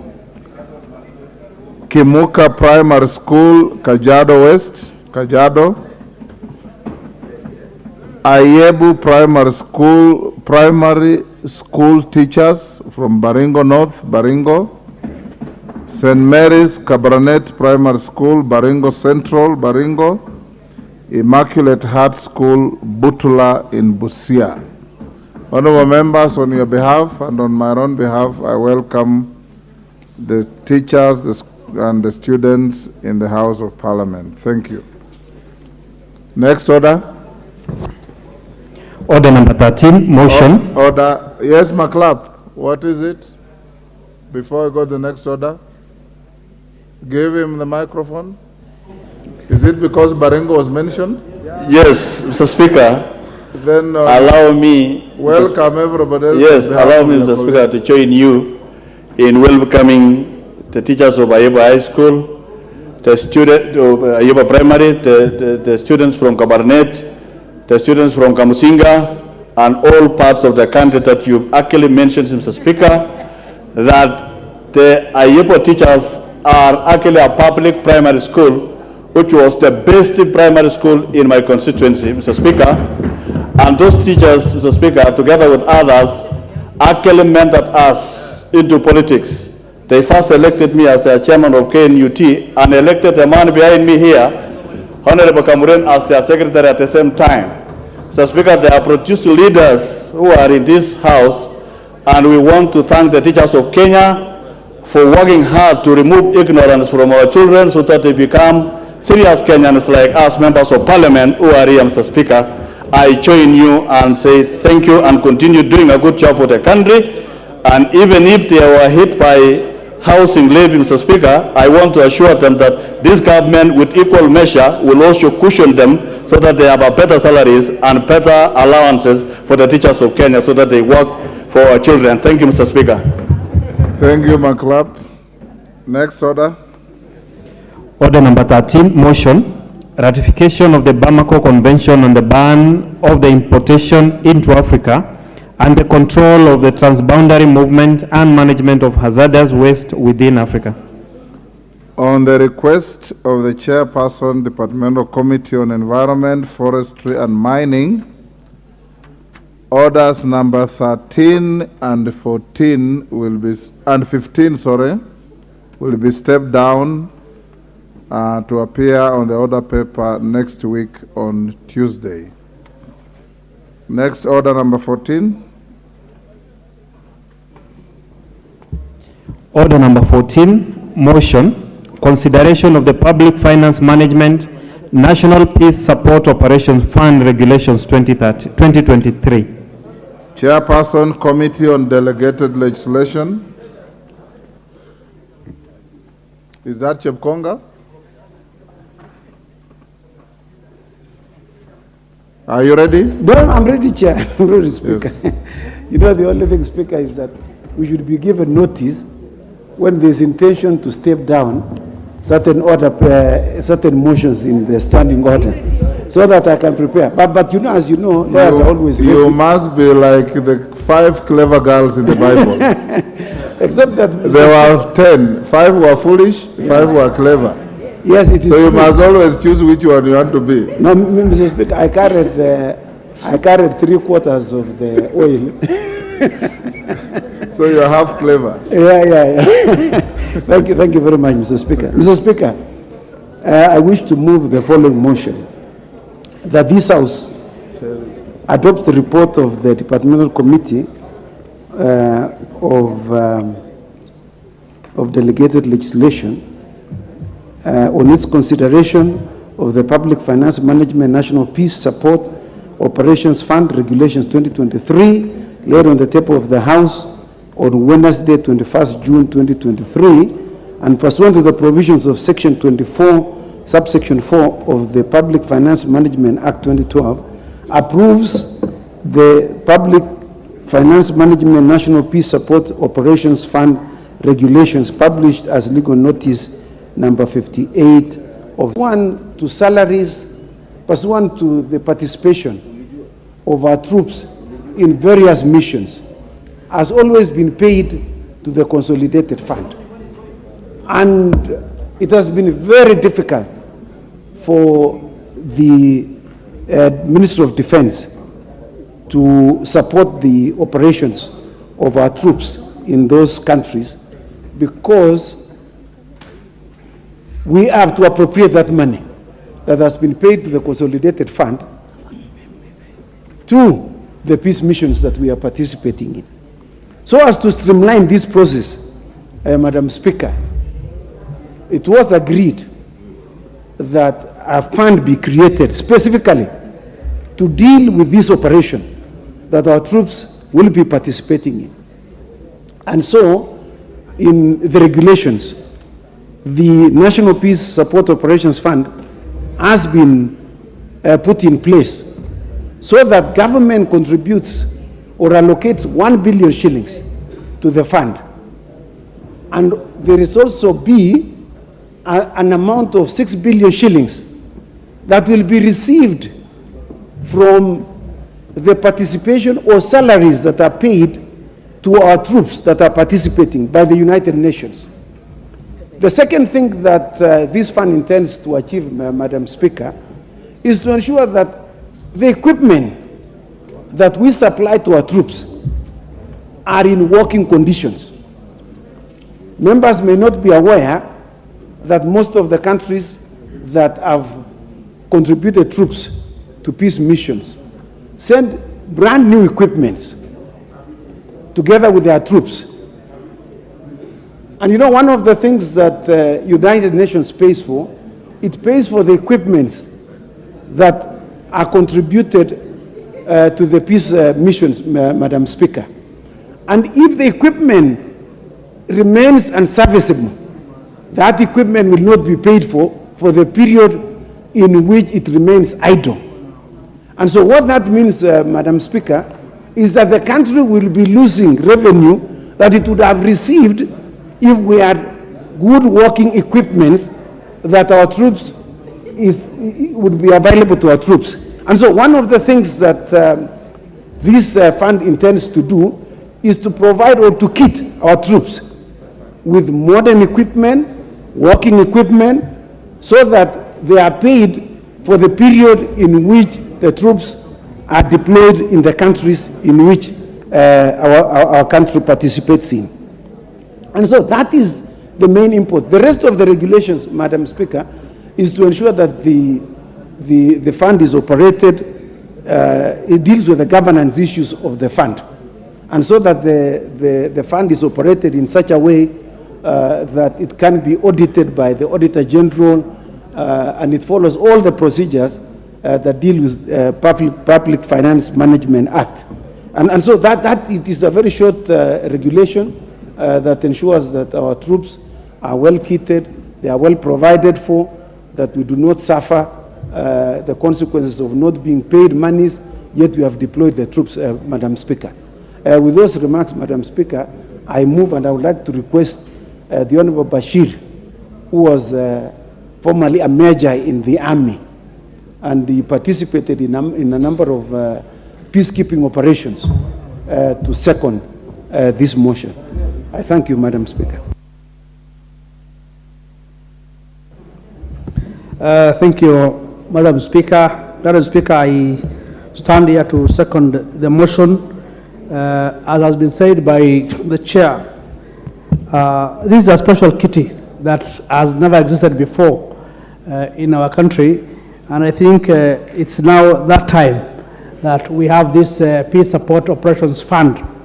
And the main reason is that we lose a lot in terms of the funds that are reimbursed from peace support operations that gets back to the country but not accounted for. What this peace support fund will do is that it ring-fences all reimbursements that we get from peace support operations. Remember that whatever that will be paid to this fund will still be utilized for peace support operations. At the moment, we have issues of the kind of equipment that we supply and we use in peace support operations. Some of them might not be very effective, might not be serviceable, and what the UN or the peace support missions do is that they will reimburse you in terms of how serviceable your equipment is and how many personnel you have taken for that particular peace support operation. So if your equipment is not serviceable, then there's a certain percentage that you get. But now that we have this kind of peace support operation fund, we are able to take serviceable equipment so that we can get 100% reimbursement. What this also will mean is that the fund will take care of troops as they go out there in the field, equipment that will be laid out there in the field, and that the serviceability of this equipment will be taken care of using this fund. The current situation is that they rely on any amount of money from the exchequer, and which sometimes and most of the time is not forthcoming. But with this fund that is ring-fenced will be used specifically for peace support operations. It will be used to ensure that the equipment that we take to these peace support operations areas are serviceable and 100%. Whenever you take equipment that is serviceable, you get something commensurate to that particular equipment that you have taken. Now that we have saying that this peace support fund, that the Kenya government guarantees 1 billion and 6 billion will be reimbursed by the peace support operations activities and mainly by the UN, then we are talking about a 7 billion fund that is revolving, that will be used to ensure that our activities in peace support operations are well taken care of. So I think this is a good idea. We have looked at it from all angles and find it fit so that we have this fund. I second.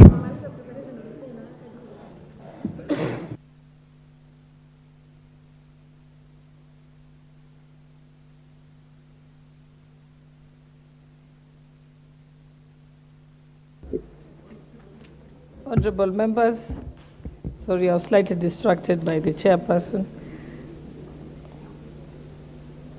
Honorable members, I now propose the question that the House adopts the report of the Committee on Delegated Legislation on its consideration of the Public Finance Management National Peace Support Operations Fund Regulations 2023, laid on the table of this House on Wednesday, 21st June 2023, and pursuant to the provisions of Section 24(4) of the Public Finance Management Act 2012, approves the Public Finance Management National Peace Support Operations Fund Regulations published on as legal notice number 58 of 2023.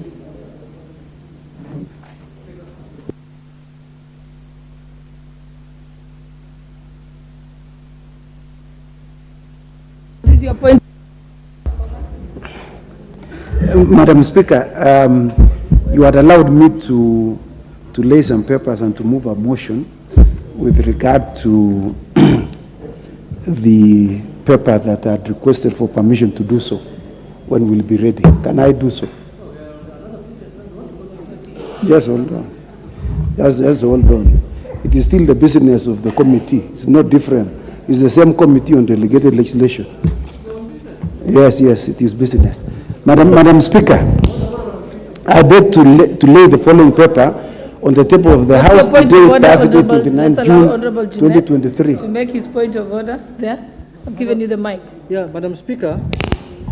Madam Speaker, the chair has moved a motion for the regulations of the peace. It was seconded. You put the question.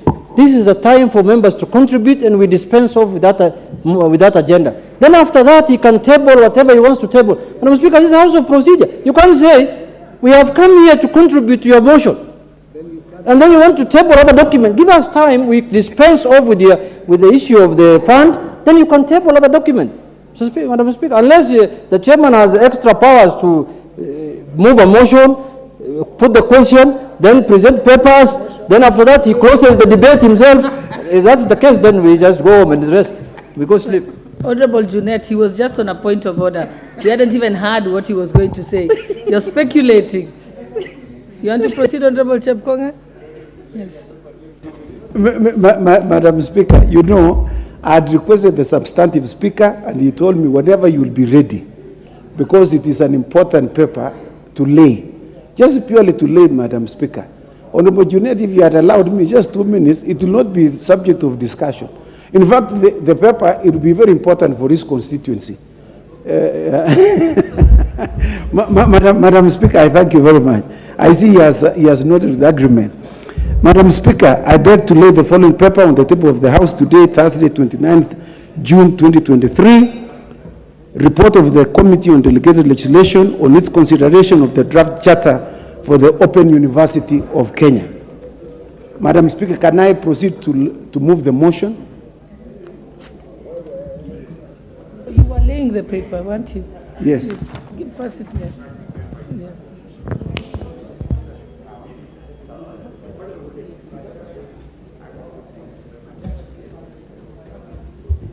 Okay, you've done so, Honorable Chairman. You want to give notice of motion? Yes, Madam Speaker. Madam Speaker, I beg to give notice of the following motion. That this House adopts the report of the Committee on Delegated Legislation on its consideration of the draft charter for the Open University of Kenya laid on the table of the House on Thursday, 29th June 2023, and pursuant to the provisions of Section 24(1) of the Universities Act 2012, approves the award of charter for the Open University of Kenya. I thank you, Madam Speaker. All right, honorable members, I now call upon the honorable member for Kawanjiko.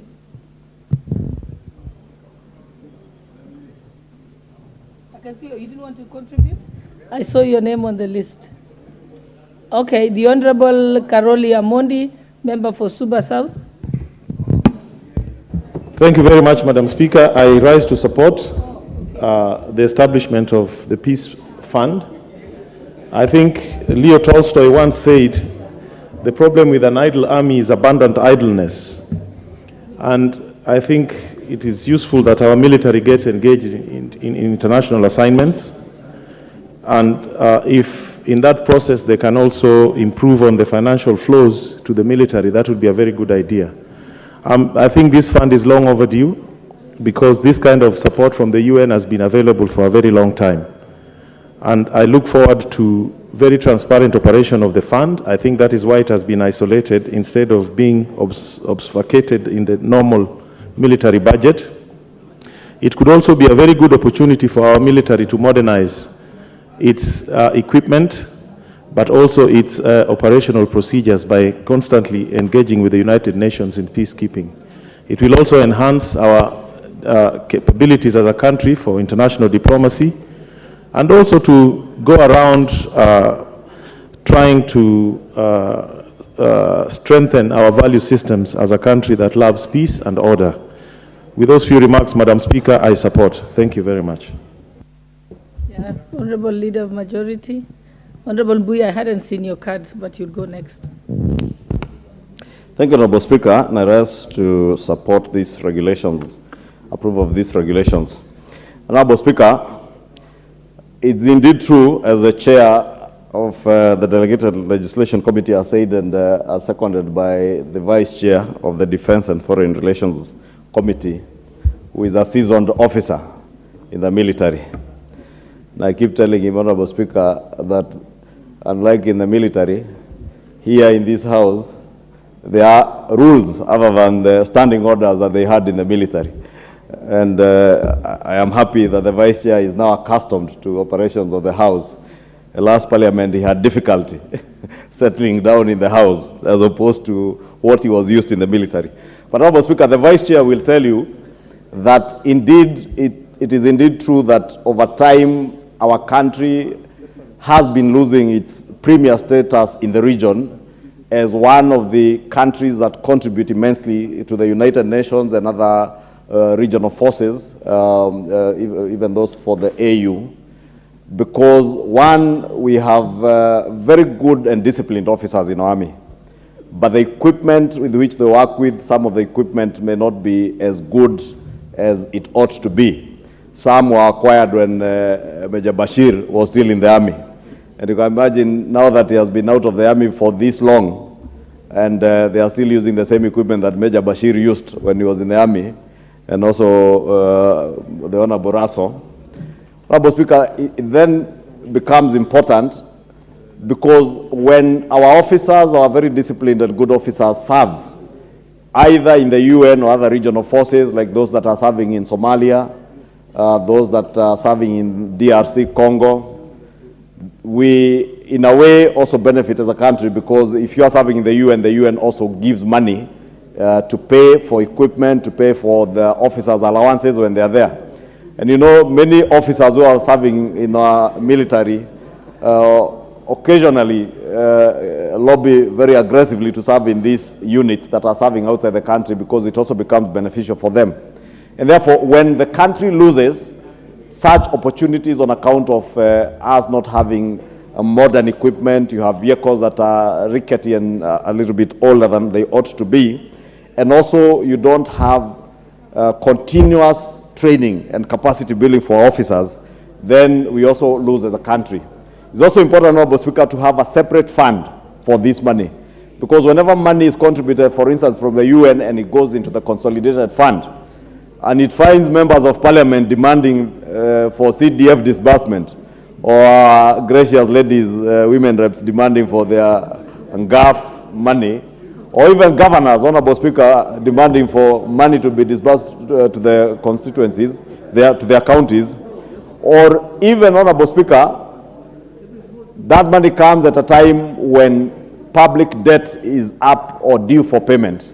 Then, and that money is in a consolidated fund, there is no way of distinguishing or creating a distinction between what money ought to go to the peacekeeping missions or that which should go to debt repayment. And you may find that this money may get into one pot in the consolidated fund and end up paying part of our debt. Others goes towards the settlement of our other national obligations, and leaving then our military officers in the state that I have just mentioned to operate with equipment that is almost obsolete. We leave them in a state where they are not doing capacity building. And basically, Honorable Speaker, you know, when our young men and women serving us in the military are out there in the bush, fighting to restore peace in the areas where they have been given work to restore peace, Honorable Speaker, they serve under very strenuous and difficult conditions and in an environment where we should not be putting them under any strain or stress, even for their families back home. Honorable Speaker, it's therefore important to have these funds in a separate fund where, one, we can ensure that they are able to access this money as fast as they need it, if it is to buy equipment, if they need money to equip the officers, if they need money to feed the officers out in the field, they have readily available cash. And therefore, it's important to have a separate fund, and I do support the establishment of this fund, Honorable Speaker. Honorable Speaker, in conclusion, Honorable Speaker, we have served, or rather our military has served in very many jurisdictions, from Bosnia to Somalia, and now in the region in DRC, Congo, and still a good number of them still in Somalia. And we are in a region, Honorable Speaker, where today our neighbors in the Sudan have problems. Honorable Speaker, as neighbors and as African brothers, we have a duty and a responsibility as neighbors to our neighboring countries to ensure there is peace in those countries, Honorable Speaker. And I would really appeal to the warring factions in the Sudan. We may not need to strain our regional forces, looking for forces to go and bring about peace, because it is all about politics in the Sudan, and I really appeal to the generals fighting there to consider the plight of millions of the Sudanese people who today are suffering, some are dying, and we've seen reports in the media with bodies all over the streets of Khartoum. Honorable Speaker, with those many remarks, because I see time is over, may I support as I plead with our generals in our neighboring countries to maintain peace, so that we do not also have to strain our forces to send them to other countries besides the countries that they're already in. With those many remarks, I support. The Honorable Junet Mohammed. Thank you, Madam Speaker. Madam Speaker, I stand to oppose these regulations. Madam Speaker, we are becoming a country that is going to be run through funds, special funds. Every small thing that we want to do in this country, Madam Speaker, we want to create a fund for it. Madam Speaker, it is very dangerous to govern a country through subsidiary legislations. Madam Speaker, peacekeeping missions never started in this country yesterday. It never started with Somalia, it never started with Sudan, it never started with any other place. It has been there since independence. Actually, this country is known for peacekeeping missions. They have done very well, our soldiers have done very well, they have developed countries which were in turmoil and brought them back to peace. But Madam Speaker, when you see people doing funds like the way we are doing here now, there is always a fishy element in it. There are people who are targeting that money in a certain way. We have been here for some time, we know. These monies, we are budgeting, we are appropriating over 400 billion shillings every financial year to the Ministry of Defense. And they have been using that money very well. It has been audited, it goes through the auditing system, it goes through the Public Accounts Committee system, and they have been presenting their papers and their documents in Parliament, and they have been, all the time, they have been given a clean bill of health. Why create a special fund? Why do you create a fund if the people who are managing those funds have been doing very, very well for the last 5 years? When you create a fund, like the NGDC, like GAF, you can understand, because those are special situations and circumstances that require direct intervention at the grassroots level. What are you intervening here? If you are given new equipment that you need to use, you can take them to the barracks. The military can handle those equipment. If you get funding, take it to the consolidated fund and we appropriate it directly to the Ministry of Defense. And then at the defense level, the accounting people there can use it on what is required for that money. Madam Speaker, I want to urge the House, let us desist this urge from the executive all the time to create special funds for special purposes. These special vehicles is going to hand this country one time. And you will remember my statement on this house, Madam Speaker. Because these are separate entities that are removed from the State Department so that they can be operated separately under supervision of certain people.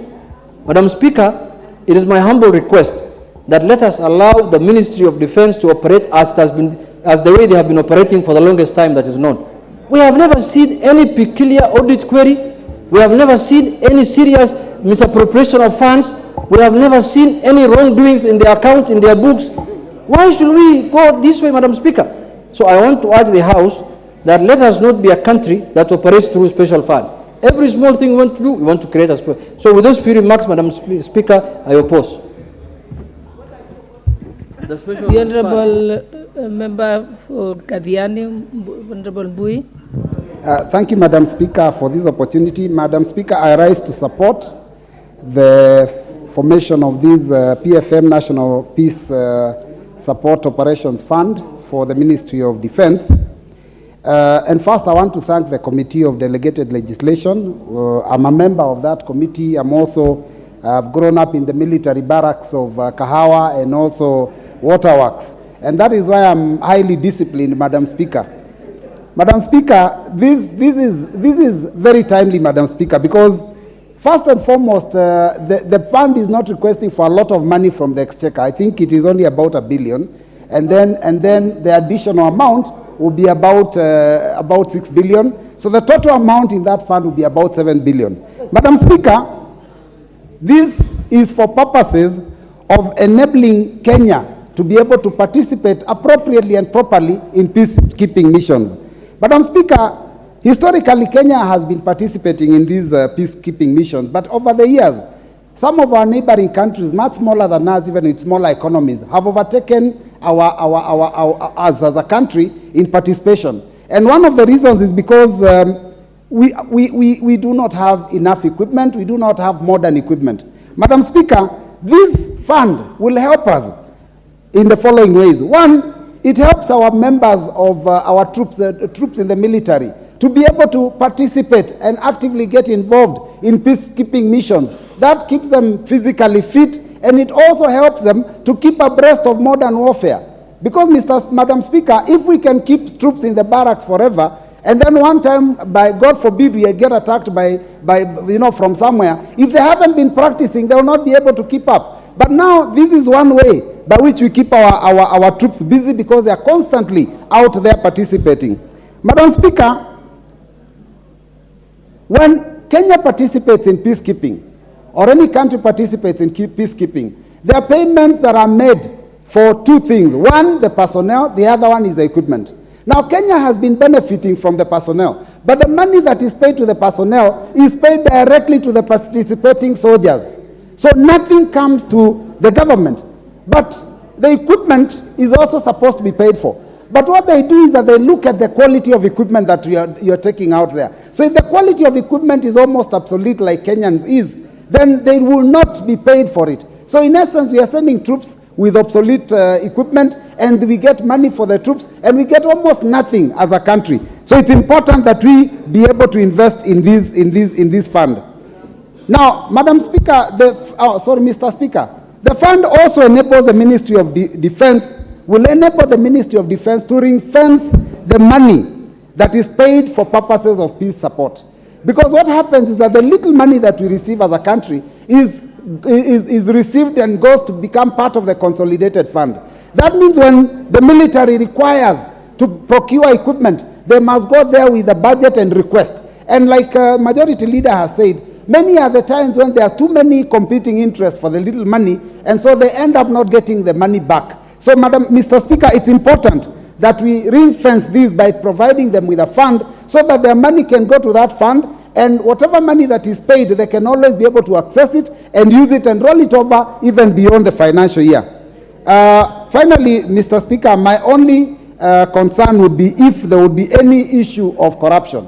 And Mr. Speaker, as I've said, I know the military is one of those departments that has been very clean when it comes to matters of prudent use of public resources. And I believe that Kenya's military, which was grown long time ago by my grandfather, the late Honorable General Jackson Kimeu Mulinge, can continue with the spirit of discipline that they had, and we do not want to hear of any corruption cases. With those few remarks, Mr. Speaker, I support. Very well. Before we have the next speaker, let me acknowledge, and in the public gallery this afternoon, Murindu Highway Primary School from Gilgil, Nakuru. Remember, members, speaking on this motion, every member shall have 5 minutes, and the next to speak on this is Honorable Gitonga Murungara. Thank you very much, Mr. Speaker. Mr. Speaker, I was the first one to log in, so really I'm entitled to this. Mr. Speaker, I rise to support the report of the Committee on Delegated Legislation as regards the establishment of this military fund, which in my view is very important. First and foremost, Honorable Junet is not here. I would have informed him that policy decisions of a government are run through subsidiary legislation. You cannot run policy decisions based on the Constitution or on acts of parliament, because the Constitution itself makes a provision.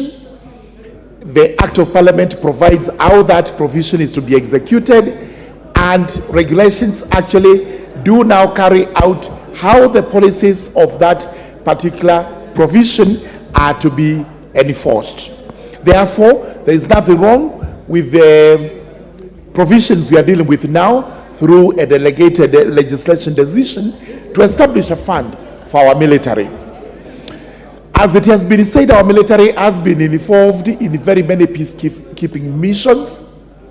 In fact, many people have been saying Kenya has a professional army, and sometimes they try to belittle that army, but the strength of the force is actually felt when we go out there to enforce peace missions, whether in Bosnia, Herzegovina, Liberia, Somalia, or anywhere else in the world.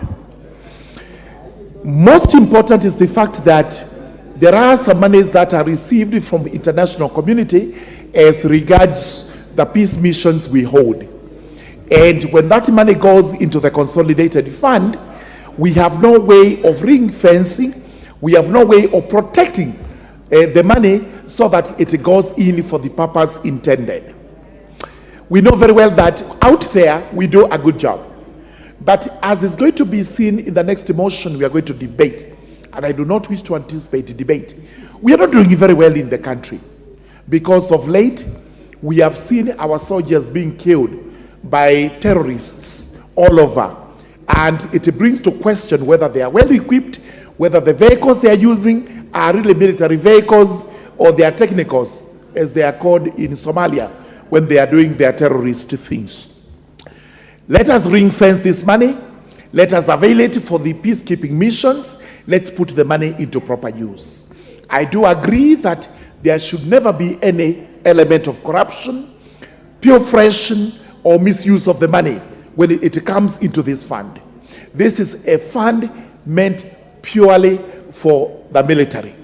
We know that the prisons have two funds, which funds we are told have actually been misused. And we are looking into this. And we'll also look into this if there is any attempt whatsoever to misuse the money. Because if there is anybody eyeing this money meant for the military, may it be warned that this House will be on the alert and we shall be dealing with it. Mr. Speaker, allow me to support. Thank you. Very well. Honorable Wilberforce Oundo Funyola. Thank you, Honorable Speaker, for this opportunity to contribute to this motion. That is the Public Finance Report, or the motion Public Finance Management National Peace Support Operations Fund, Regulations 2023. Honorable Speaker, I really have no objection to the fund, to the creation of the fund, but as I will reiterate later, is the issue of management, the issue of corruption, and the issue of misuse. Honorable Speaker, all over the world, especially when you go to the US, the military are accorded a lot of respect. Military men and women are exalted to an extent that are given priority even when they go to board flights or in shops everywhere. And that's the kind of respect and esteem accorded to the military in those other parts of the world. Unfortunately, in this part of the country, in Kenya, we do not really value our military as we ought to, in spite of the fact that they do so much for us internationally and locally. Honorable Speaker, the issue at hand here is the so many funds that are being created. The justification being given is to ring fence funds given as reimbursement for used equipment and provide funds to support peacekeeping missions all over the world. However, Honorable Speaker, we hope and do hope that the national government or the executive does not intend in any way to find means and ways of probably defeating or avoiding the applications of the Public Finance Management Act in the management of the various affairs of this country. It would seem the idea here is that to create a separate fund so that you avoid the provisions of the PFM Act. We just hope that's not really the intention, but just being done out of merit to ensure that we have funds readily available to support. Because the call for peacekeeping is never budgeted for. It can come anytime. And therefore, on that account, we would need a dedicated account to make sure that we support our soldiers wherever they go. Honorable Speaker, of course, the issue of preparedness of our soldiers has always been has been a point of discussion. Many times, you find our soldiers have been killed, like what happened in Somalia. We report every day our soldiers being killed in operations, even within this country. As you reported last week, there were many that were killed in Lamu. Again, it was also reported along the Garissa Road, there was an ambush. This brings into question, are our military very well trained? Are our military very well equipped? Are our military very well resourced with information in terms of intelligence information to avoid falling into traps with ragtag armies like Al-Shabaab? This is the kind of discussion we just hope and pray that this fund we are creating and the contribution will come from UN or whichever body will continuously improve. First of all, the equipment our soldiers are given to protect their life as they protect our life, and secondly, to improve morale of our people our soldiers as they do their work. Honorable Speaker, this is an important matter that requires serious consideration. When any case will be subject for audit, we just pray and hope it has not been earmarked for somebody else to manage the same. With those few remarks, Honorable Speaker, I support. The Honorable John Kawanjiku. Thank you, Mr. Speaker. I rise to support this bill, and especially whereby we agreeing with the chairman or the leader of the delegated committee that we need to consolidate funds for the national peace support operation. So that at least, Mr. Speaker, when our young people, our brothers, our sisters go outside there for peacekeeping purpose, they'll be able to be taken care of. And especially when the fund is addressing very critical issues, because the moment they go to fight, the moment they go to DRC, like now they're in DRC Congo, we have sent the same military people, we have sent them to Somalia to try and help even our neighbors in ensuring and also making sure that, you know, they coexist with each other. We must also make sure that we create a fund that will be able to take care of them. It is quite unfortunate, Mr. Speaker, that you realize even if they go to DRC and maybe some are injured, there is no fund to take care of them. And I therefore support to make sure that we separate the operations of the military and the operations of the whole defense system by these peacekeeping missions and support and the people who are going for peacekeeping, so that at least they can have a special attention. Because with the way that this country has been managed for many years, you realize, Mr. Speaker, if we put that resources under the same bracket with the normal operations of the KDF, you realize that these people may be disadvantaged, because the process of making sure that they get equipment, the process of making sure that they are well taken care of is so tedious and bureaucratic, Mr. Speaker. I therefore support and I insist that we have seen incidences whereby, even after some times that the money has been put aside, the issue of corruption must be dealt with. We must make sure that the people who benefit from this fund are the normal people, are the same people who go outside there for peacekeeping. And as my colleagues are saying, we have not had incidences in our country whereby we have to use the military.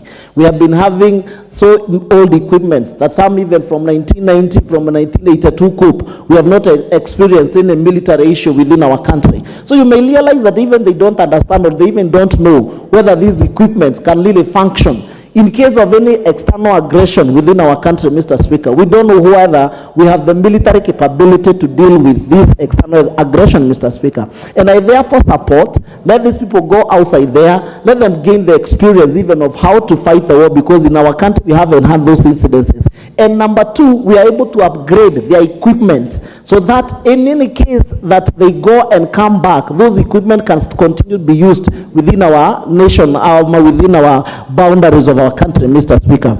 And we must put, strict measures that this fund must be well taken care of, Mr. Speaker. The issue of corruption must be dealt with, because we don't want to get ourselves into a position whereby we set aside the fund, and after we set aside the fund, that the money has been misappropriated. When these people go to fight and come back, the money that is supposed to take care of them, the money that is supposed to, to upgrade their military, equipment is not there, Mr. Speaker, because it has been misappropriated. Therefore, Mr. Speaker, we must support them and make sure that we also tighten the loose areas, that in any case that that money will not be used apart from the people who will go for peacekeeping, Mr. Speaker. The other thing that the bill is also, or the proposal that also is talking about, is also making sure that, we reinforce and make sure that we support and encourage as many military men. In our country, we have also got incidences whereby we have seen some serious vehicles, military people, getting attacked by the Ashabas, because we have been using the same old models of vehicles. We have witnessed in Garissa, we have witnessed the other day in Ramu, Mr. Speaker, and because we don't have new military equipment that can be able to deal with the IED, the bombing, and even how to detect whatever is happening within there, Mr. Speaker. Therefore, I support, we need to reinvest this amount of money and make sure that we upgrade our military people and also support them when they go for peacekeeping. I therefore support, Mr. Speaker. Thank you. Yes, the Honorable Francis Sigay. The Honorable Francis Sigay Sotik is in the House. Him not deciding to be in the House. Could we have the Honorable Bashir Abdullahi Mandera? Very well. And therefore, we move to the Honorable Kibet Komingoi. Proceed. Thank you so much, Mr. Speaker. I rise to support the regulations that have been proposed by the Ministry of Finance, the Peace Support Operation Fund that is being developed through the Ministry of Defense. One, the major thing, and in the major discussion that we must be discussing as Kenyans, is how updated is our military, how updated is our equipment, how trained are our officers, and what opportunities exist for our officers to be able to contribute to national development in supporting the peace missions around the world. In supporting these regulations, Mr. Speaker, we must be cognizant of the fact that we are giving opportunities to our military, and we may even include the police in future to be able to protect and offer support to the variety of situations that may arise within the global world. And in this, we will be able to provide, modernize, train, and be able to improve our military to be able to take care of themselves and be able to have the equipment ready and to be deployed. If you look at the scenarios that are happening within the country where the military has been deployed, particularly along the border of our Somali border, along the coastal region, even in Lamu as recently as last week, some of the equipment that have been deployed to those areas have actually been the equipment that do not protect our military. With this fund, we will be sure that our military will be better equipped, our military will be better trained, and therefore we will be better able to respond to any circumstances within the borders and outside the borders to be able to expose our personnel to the things that are happening and be able to contribute to the peace of the earth. I thank you, Mr. Speaker, and I support. The Honorable Joyce Kamene.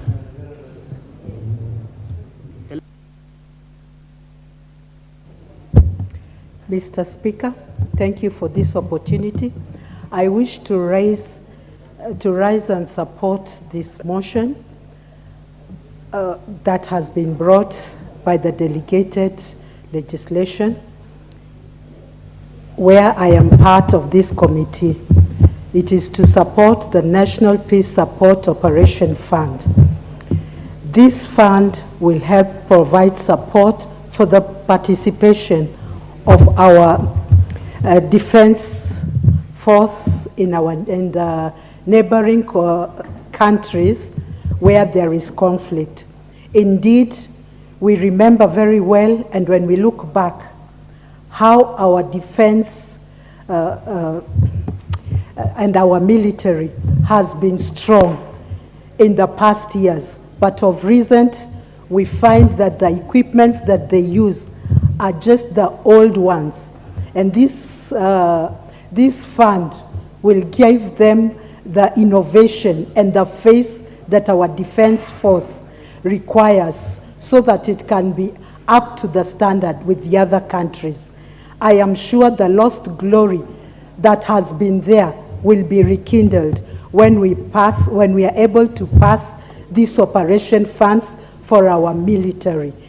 And as we've had the other members contributing, we look forward to, and we pray that the ministry, the defense ministry, will make sure that corruption is not envisaged in these funds, and I rise to support. Thank you.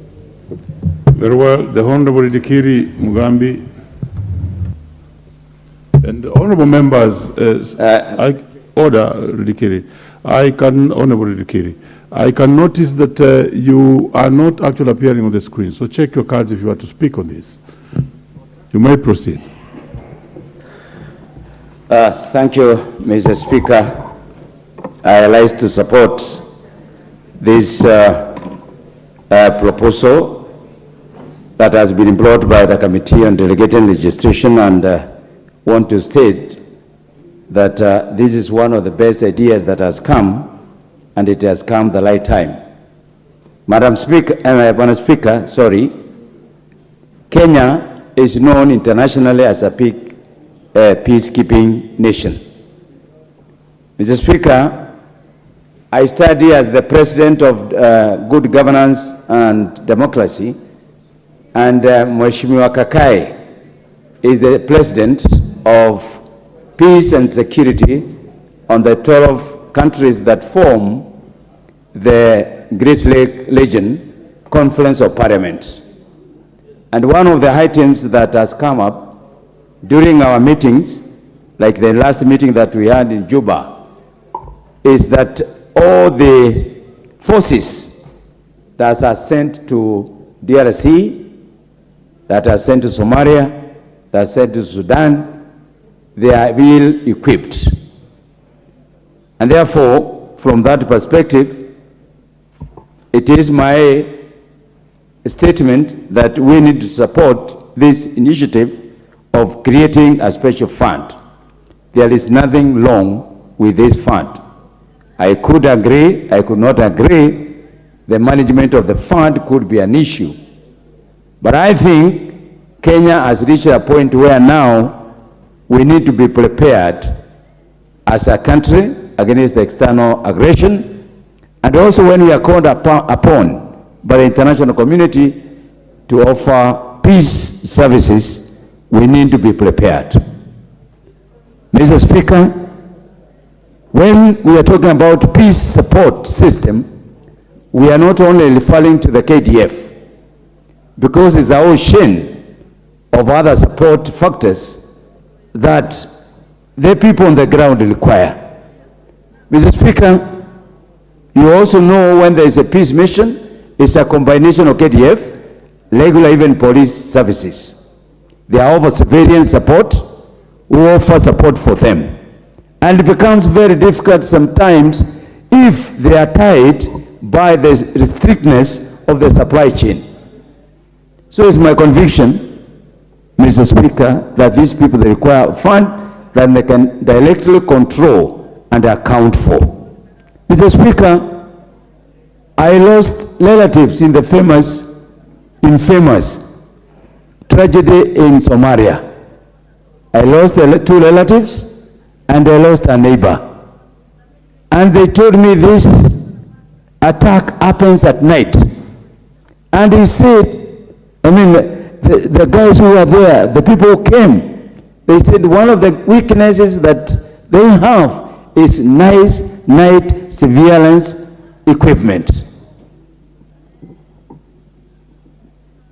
These people require serious technology update. They require transport equipment, which are modern equipment. They require training. They require monitoring equipment, which are essential for their operations. Mr. Speaker, it is common knowledge when you see some of our equipment moving along the roads, you realize these are not modern equipment. The only thing that causes people to panic is the color mentally. But the suitability of this equipment is not the best. So, Mr. Speaker, it is my conviction that this fund, if well utilized, is going to cause serious preparedness of our mentally, of our peacekeeping forces, which include even the police and the civilian, and if it is used properly, it's going to be of value to the services. If Jeanette was here, I would have asked him, peace mission is not done in Isili, where they walk in and out. It is out there. And I asked him to change his mind, because he's going to be a victim from the other side. Thank you, Mr. Speaker. What's your point of order? Though he's already finished.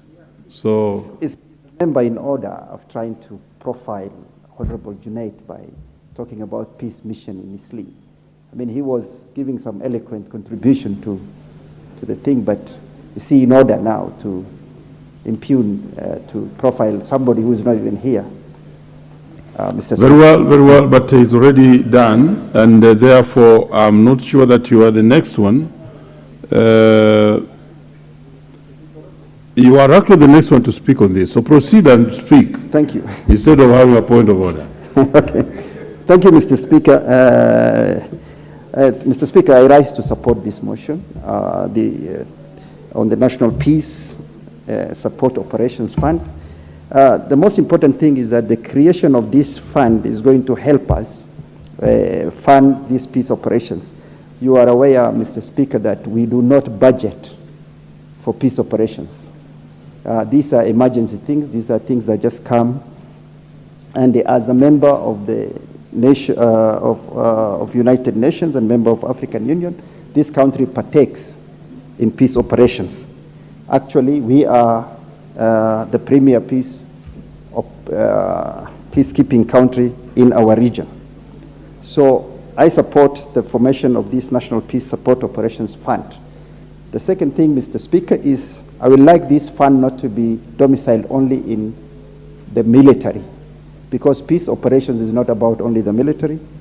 In most of the peace operations we have sent combined forces like the police. We have sent even prosecutors in some countries to help them prosecuting crimes. So as we think about operationalizing this public finance, this National Peace Support Operations Fund, we should also be thinking of having people from the other disciplined forces in the membership of whether we are creating a board or whatever entity is going to operate this fund. With those few remarks, Mr. Speaker, I support. Very well. The Honorable Beatrice Adagala.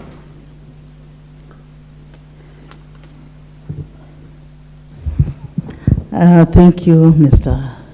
Speaker, sir. I also want to talk about this bill. I want to support the delegated committee about it, because keeping in mind, Mr. Speaker, sir, the military do a lot of work, and especially when they go out to keep peace, they need to be equipped with the current and modern equipments and other things that are needed, and especially about their welfare. So, Mr. Speaker, sir, this bill is the right bill, and I'm very sure I want to support it strongly so that the military can be comfortable when they go out to do other duties, like when they leave their families too behind, they must be catered for. So this is a good, noble idea by the delegated committee. I think this fund is important like any other funds. We have the CDF, we have the NGAF, we have all sorts of funds. So this is timely, Mr. Speaker. We have to support this bill, I stand here supporting it. Thank you, Mr. Speaker, sir. The Honorable Charles Nchonke.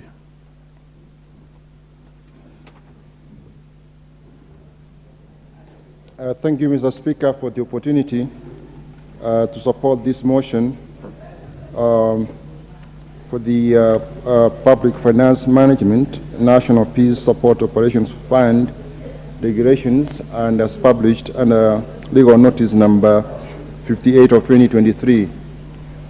I invite us, Mr. Speaker, to think of Kenya, which is known to be the first in many respects. Kenya has the best athletes internationally. Kenya is a superpower, economic superpower in the region. People come here to study our economic systems, our financial systems, our governance, the way we run our public affairs. Many of the young nations in the region have come here to learn how we do it.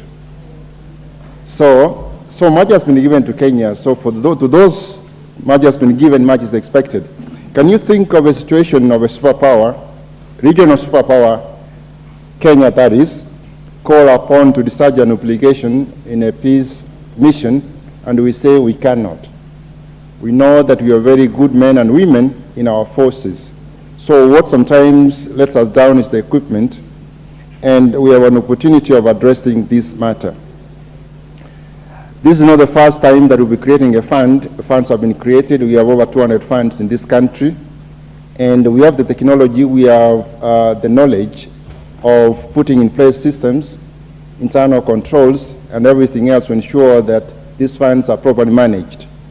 In any case, these regulations come under the auspices of the Public Finance Management Act, which has got enough safeguards of all public funds. This is just like any other public fund, and therefore, if there are any weaknesses that won't be noticed along the way, unfortunately, in public financial management or accounting or financial management, sometimes the controls come to after the bad things have happened. But that's not to say we cannot create any funds to be able to be more efficient in providing the technology, the logistics, the equipment that our forces require. Now, if Kenya is first in many respects, and we want to retain that status, we must pay a price for that, so that whenever we are called upon to go and provide services in a peace mission, we should be ready. We should not just be ready with the men and women who are well trained, but we must give them the equipment. You can't go to war without equipment. And this fund seeks to serve that purpose, and we cannot deny them that. Besides, we are putting regulations around to govern this so that whenever it's required, it's done properly, and that the money is properly accounted for efficiently, so that we don't have men going and the equipment, or men not able to go to the battlefield without equipment. So with those remarks, Mr. Speaker, I support that we approve these regulations. Thank you. Very well. Next to speak on this is the Honorable Paul Nabuin. Thank you, Mr. Speaker, for this opportunity. I rise to support the motion.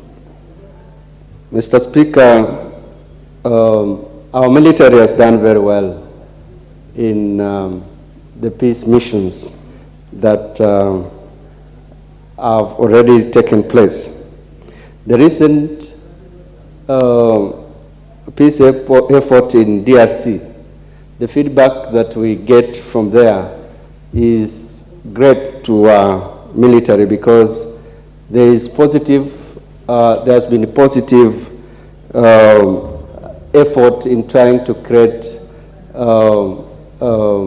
peace and bring harmony in some parts of DRC as the most recent. So in support of this fund, it is important that the military, in the effort to carry out these missions, as colleagues have put it, the equipments that are sourced for efforts in peace missions and even used within the country are those equipments that are operational, because we've got stories that some of the military equipments that our KDF have used before have been substandard to the extent that they have not been able to secure our men and women in the military while they are in service. So with that short few remarks, I support the motion. Thank you, Mr. Speaker. Very well. The Honorable Farah, Member of Parliament, Fafi constituency. Thank you, Mr. Speaker, for giving me this opportunity to add my points to this bill. I rise to support the motion and the bill in front of us, which is meant to support peace operations and peace operations in the neighboring countries or wherever it is. My contribution is that when I read through this bill, it's a matter of importance to me because I know the Kenyan military forces, the kind of operations they are undertaking in the neighboring Somalia, which I border. I have a large contingent of Kenyan military personnel and officers and gadgets stationed in my constituency. One of the things I've noted down in that is that most of the equipments used by our military personnel are a bit obsolete and not the standard of international military gears. A good example is the kind of vehicles they use for operations is Toyotas and Mitsubishi lorries.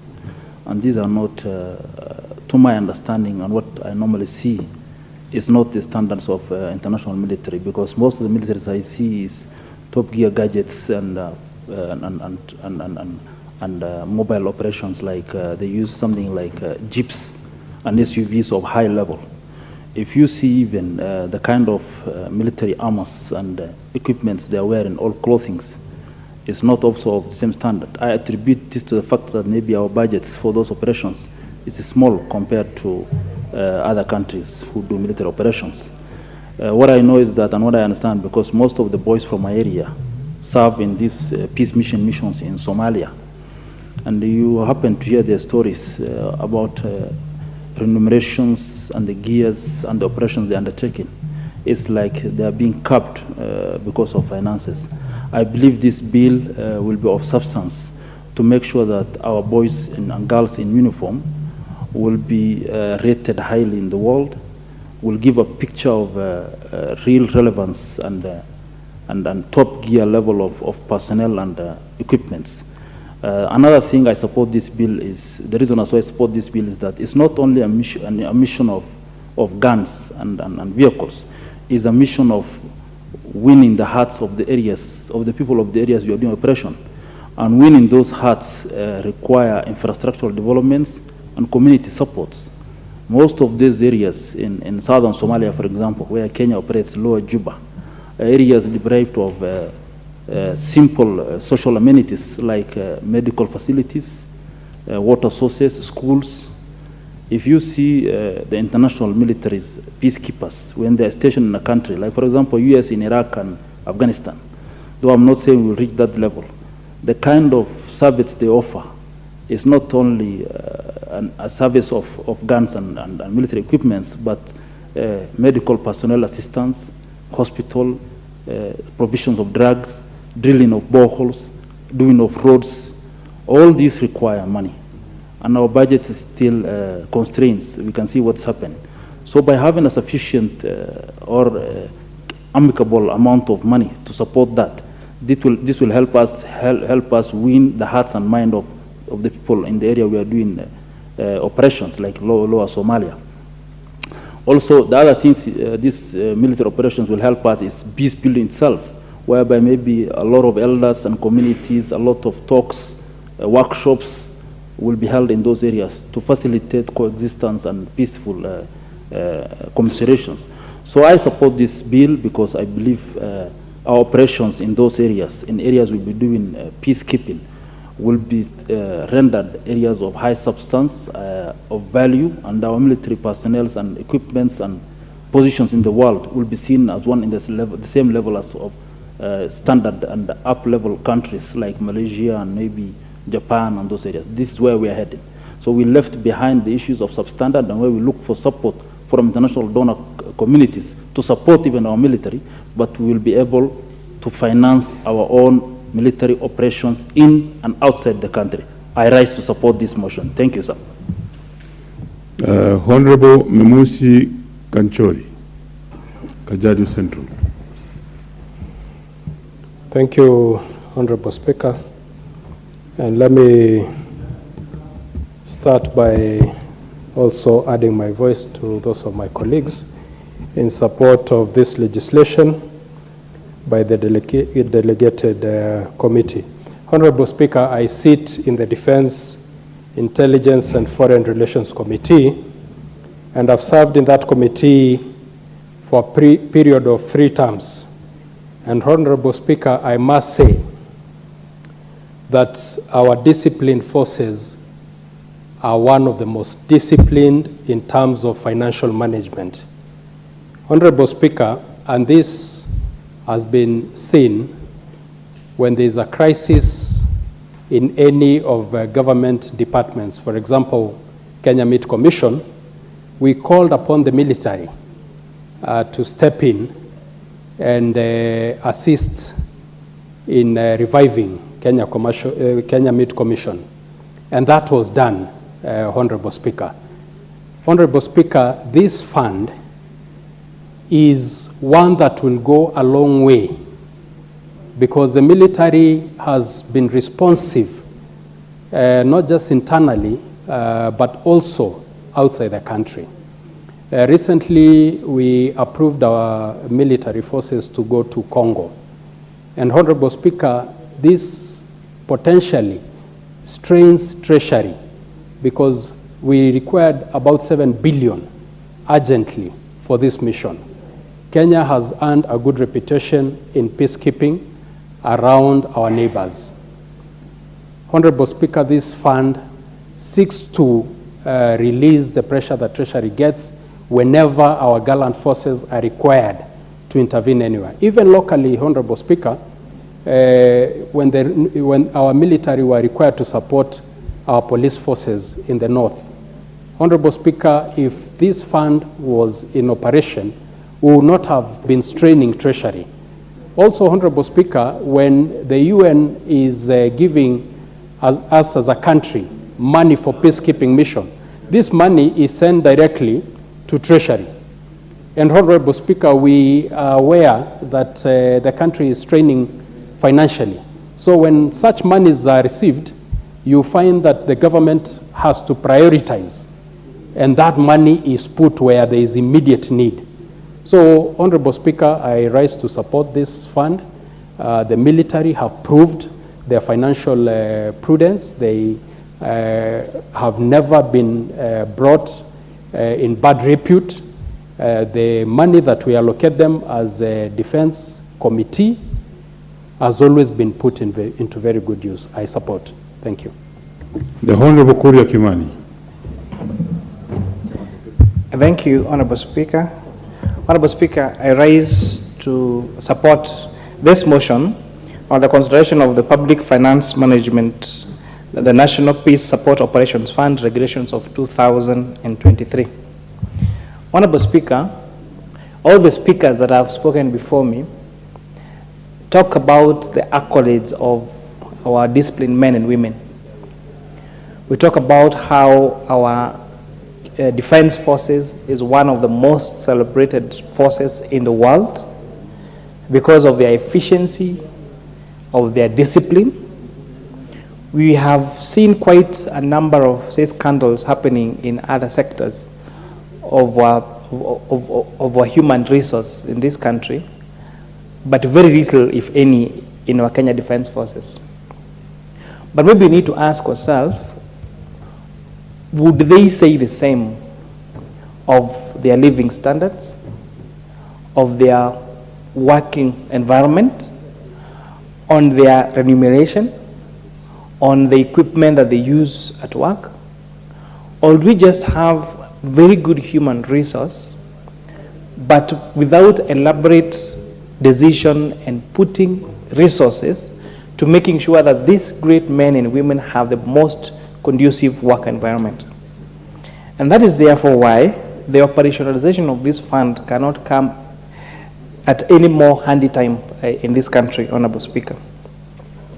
We have seen great presidents across the world have their children, their sons and daughters serve in the army. I could mention Zachary Taylor's son, or Robert Lincoln's, or Roosevelt's 4 sons that were served in the army, among the sons of many distinguished leaders in the world. You know, for President Abraham Lincoln's son, Robert Lincoln, he actually left Harvard University and went straight to become an army person. But maybe how many of us, including us in this house, would send our sons and daughters to our army? How many sons and daughters from, if I call them privileged families, would want to give up Harvard to go and serve in the army of this country? And that question, therefore, Speaker, tells us that we really need to invest our resources.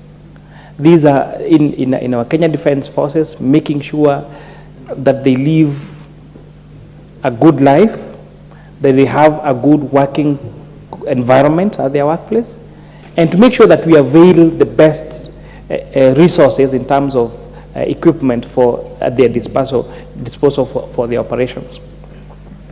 And also, Honorable Speaker, we've seen other countries take care of the retirees of the army, either when they retire or when they get injured at war. But, Honorable Speaker, we've had cases of some of our officers who have lost their speech because of blasts that has happened when they are at war. But, Honorable Speaker, hardly anything being done to help them restore their speech. So you have great soldiers who served this country in a very great way, but because of noise pollution and them being exposed to those blasts, then they lost their voice, they can't speak. And, Honorable Speaker, there isn't a lot that's being done in that particular sector.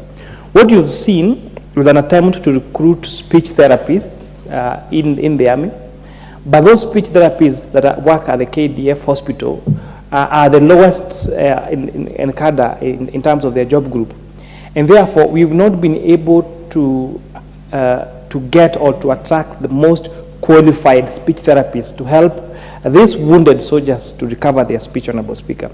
And even as we look at making sure that we facilitate our army with the equipment, we really need to consider the well-being, the health, the mental health, the working conditions of these great men and women we really celebrate today for their great work, for their great discipline, and their great resilience in our forces. And that I support, Honorable Speaker.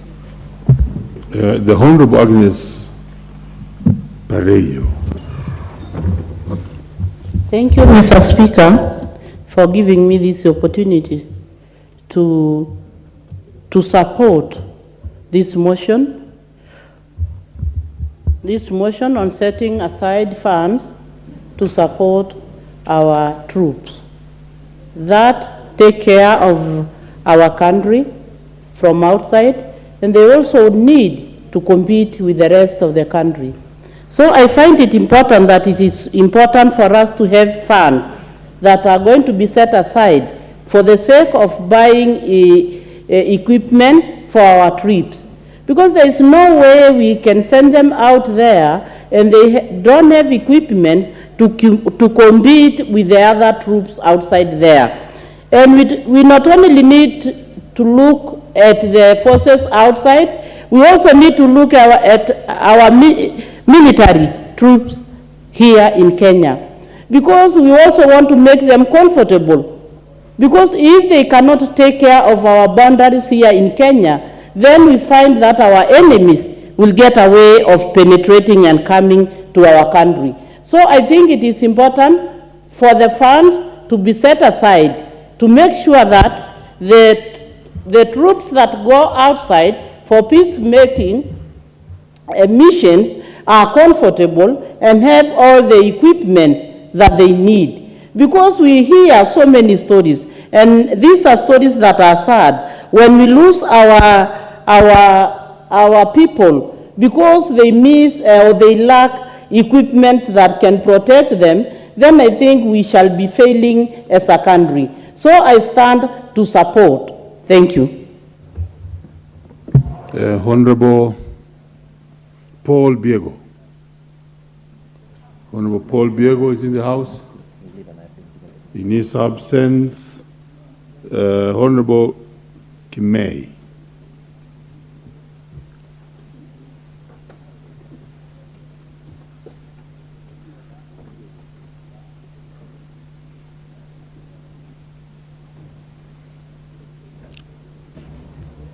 You have a microphone there. Yes, yes, Proceed. yes. Honorable Speaker, thank you very much for giving me this opportunity to stand and support the motion and appreciate the Committee of Delegated Legislation for bringing in this motion concerning the National Peace Support Operations Fund. Honorable Speaker, our disciplined forces, the military, do so much to our country and the countries they are sent to.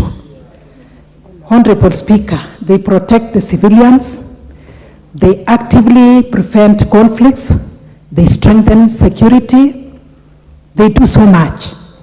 These are the people we celebrate a lot. These are the people who leave their families. They are given themselves fully and wholly to serve humanity. They are not only serving our country, they are serving the people of the world. For Kenya to be known internationally and even to be at par with other countries, our disciplined forces play a very vital role. In this case, I support more funding to them to have less risk in their lives. These forces needs improved and modern equipment. In this time, in this era, other countries have improved equipment. We cannot compete with them in quotes favorably if we are using the old equipments, and therefore our forces will be celebrated more in the world if we improve their equipment. I would also say that their working conditions need to be improved, and this cannot happen if more funding is not added to them. Their families, who have also supported them and given them to Kenya and to the world, needs to be supported and to be looked into, needs to be compensated in a way. Our forces, the disciplined forces, are away from their families for long. And therefore, I also ask us to look into that as we look at their conditions, having modern equipments and the like.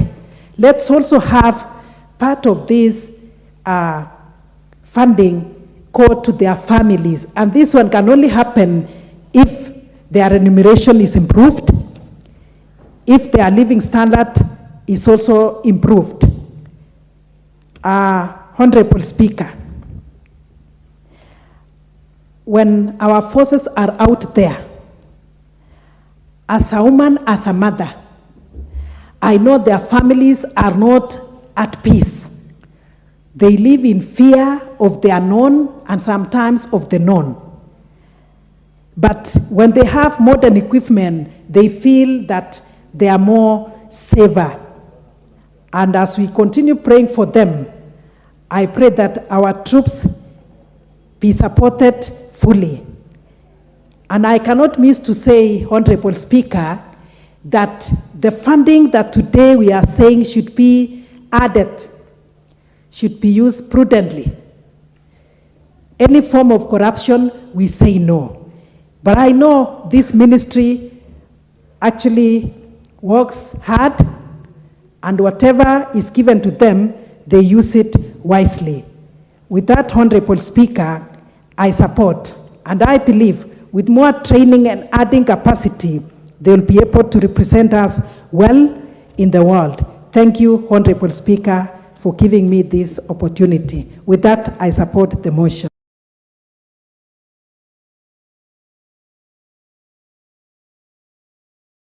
Abraham Kirwa of Mosop.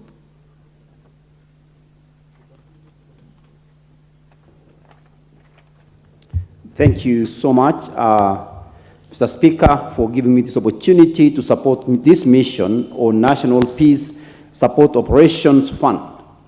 Mr. Speaker, it is high time as a nation that we truly consider and support our troops as they go out on peace mission operations. Most of our youth and our young men who are enrolled in the military sacrifice so much as they look out for the peace of this country. And as such, we should not really be talking about should we approve or should we not. This fund should be a fund that should have been established a long time ago, Mr. Speaker, so that their interests when they are out of this country, let's say in Sudan, Somalia, or the other countries where they're going to make sure that the peace is maintained, they should never worry about where the funding is going to come from. And I want to suggest, even if we are going to approve, and we will approve this, Mr. Speaker, we make sure that it's ring-fenced, that the funding that will be used to make sure that the operations of this, of our soldiers out there is specifically meant to support those who are going out for peace missions. Kenya has been considered as one of the top countries in peace missions in Africa. And as such, we should continue to remain there. Now we've been overtaken by several other countries.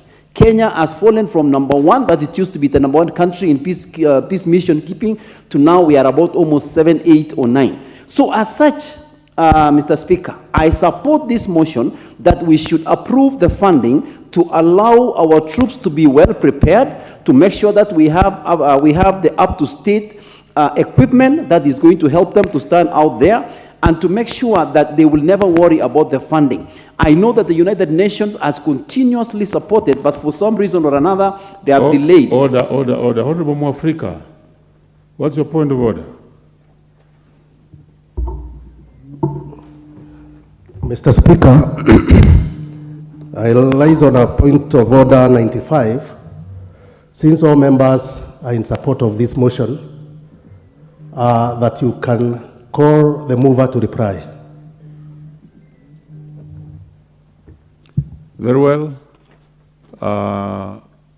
And I think at this juncture, a member has risen from his place and has stood on standing order number 95 that the mover be called upon to reply. Honorable, you may finish your speak, after which we call the mover to reply. Mr. Speaker, I continue. So I stand to support this motion, Mr. Speaker, as many of our colleagues have supported, that Kenya should always be #1 when it comes to peace mission keeping, because to assure ourselves that our region is safe, we need this funding. So, Mr. Speaker, I stand to support the motion. Mover, is the mover in the House? Yes, Honorable Baya, proceed. Thank you very much. On behalf of the mover of the motion. Order, there are two members up standing. Oh. Baya, you may continue.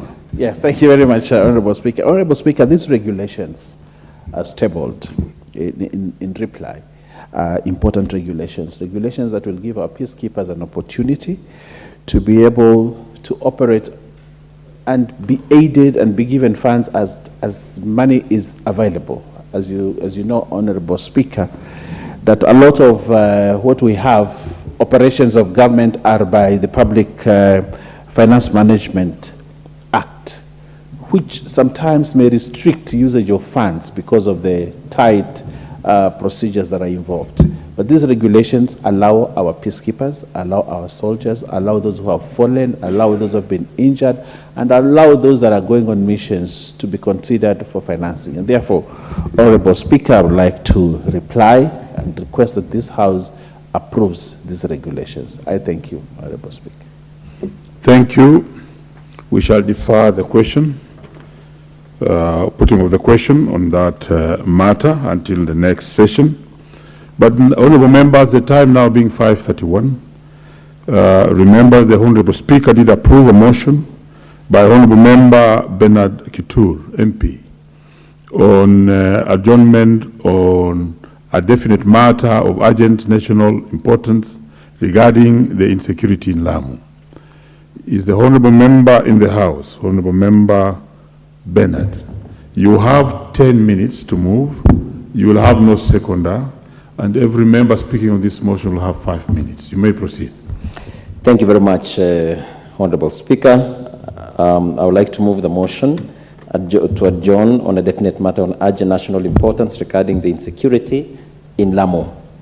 That is pursuant to Standing Order 33-1, where I seek leave the adjournment of the House for purposes of discussing a matter of urgent national importance regarding the ongoing incidences of insecurity in Lamu County.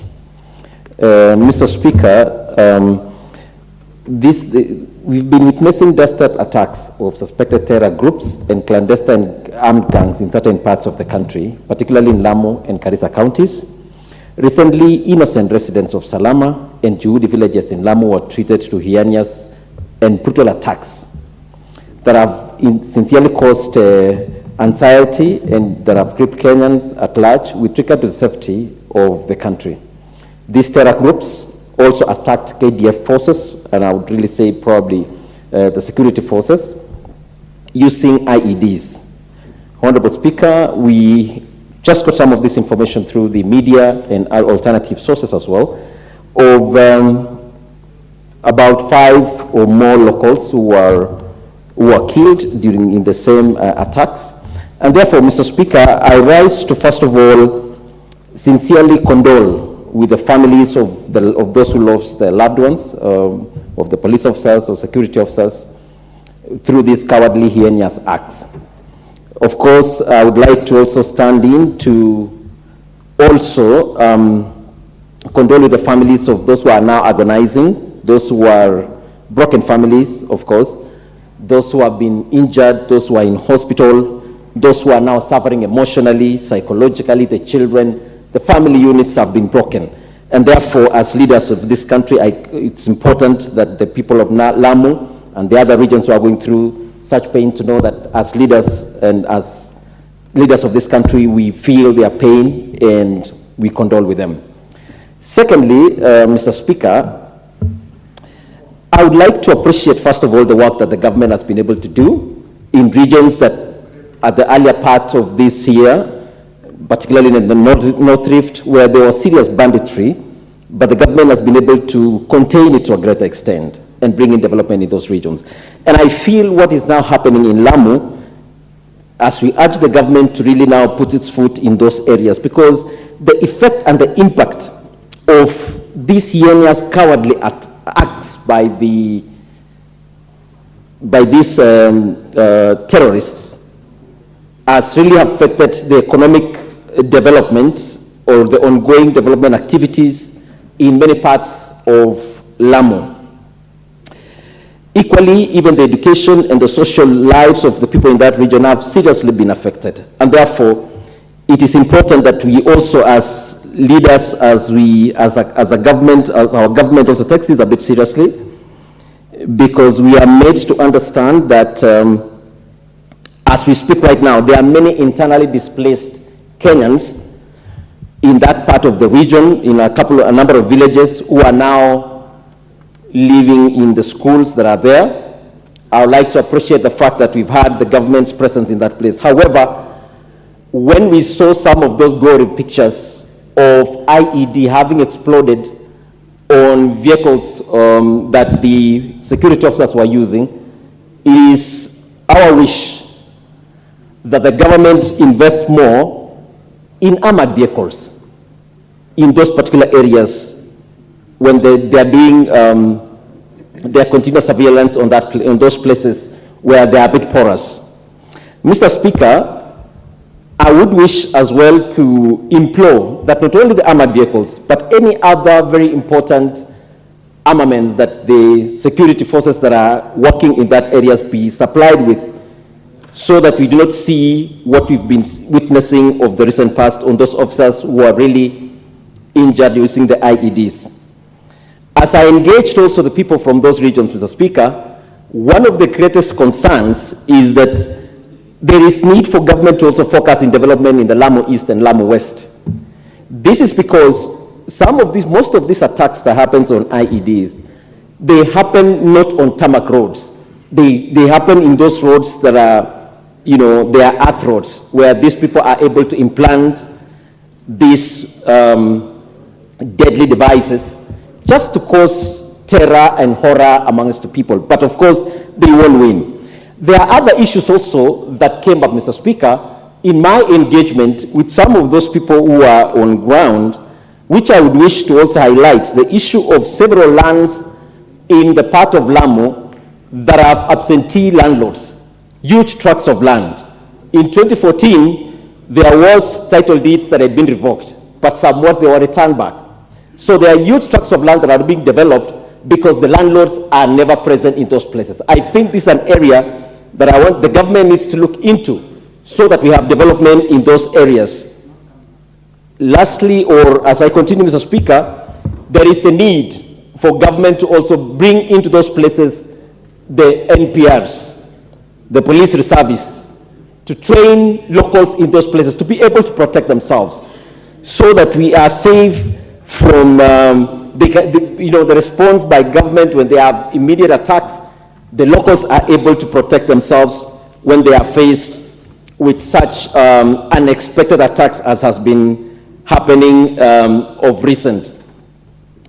Mr. Speaker, as well, there is need for collaborative efforts amongst the leaders as well from that region in Lamu, so that as they work together with the local leadership in that area, they should be able to manage. Because sometimes you see the differences that happens among its leadership, and I would like to quote Martin Luther King once said, as I invoke his powerful words, when he says, "We must live together as brothers or perish together as fools.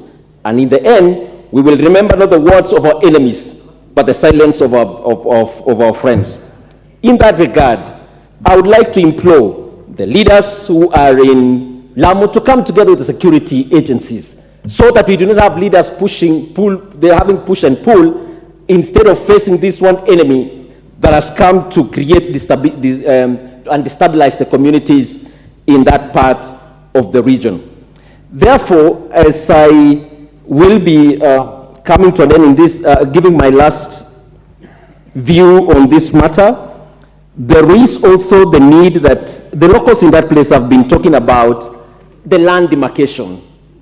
It has been long overdue, probably part of the things that they are facing right now.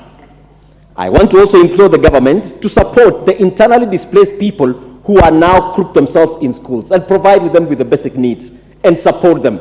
It is very sad that now we have in this country, because of this heinous act that happened recently, that now locals are losing a lot because they cannot be able to go to their farms. They go to their farms during the day, they go back home, they go back to the schools where they are in together as villages, taking shelter in institutions that are there.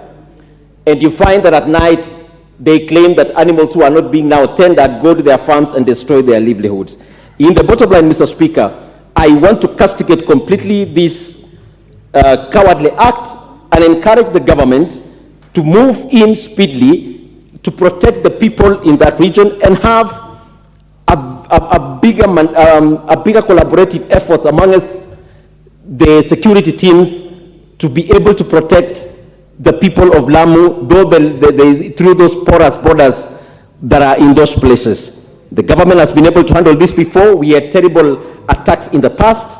Currently, we've had a relatively long period where there have never been any attacks. But of recent, the insurgency of these puts all of us in a risk, because when Lamu is in a risk, when Turkana is in a risk of facing terrorist attacks, when North Mandera is in a risk, we are all facing the same risk. And therefore, I want to encourage the government to move with speed, and we need to also get this flawless information as well from the government to all of us to be able to be guided on what is happening towards protecting the Kenyans who are in Lamu and, of course, Garissa and those regions.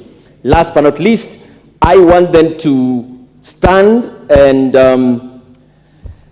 as a leader, stand together in solidarity with all the people of Lamu County, all those that have been affected, even those soldiers whose families have been affected through this heinous act, the pain they are going through. I want them to know, as leaders of this nation, we stand by them, we pray with them, but of course, we will face this enemy together as one people. We will overcome for sure. We must then, together as one people in this country, stand together to protect our country.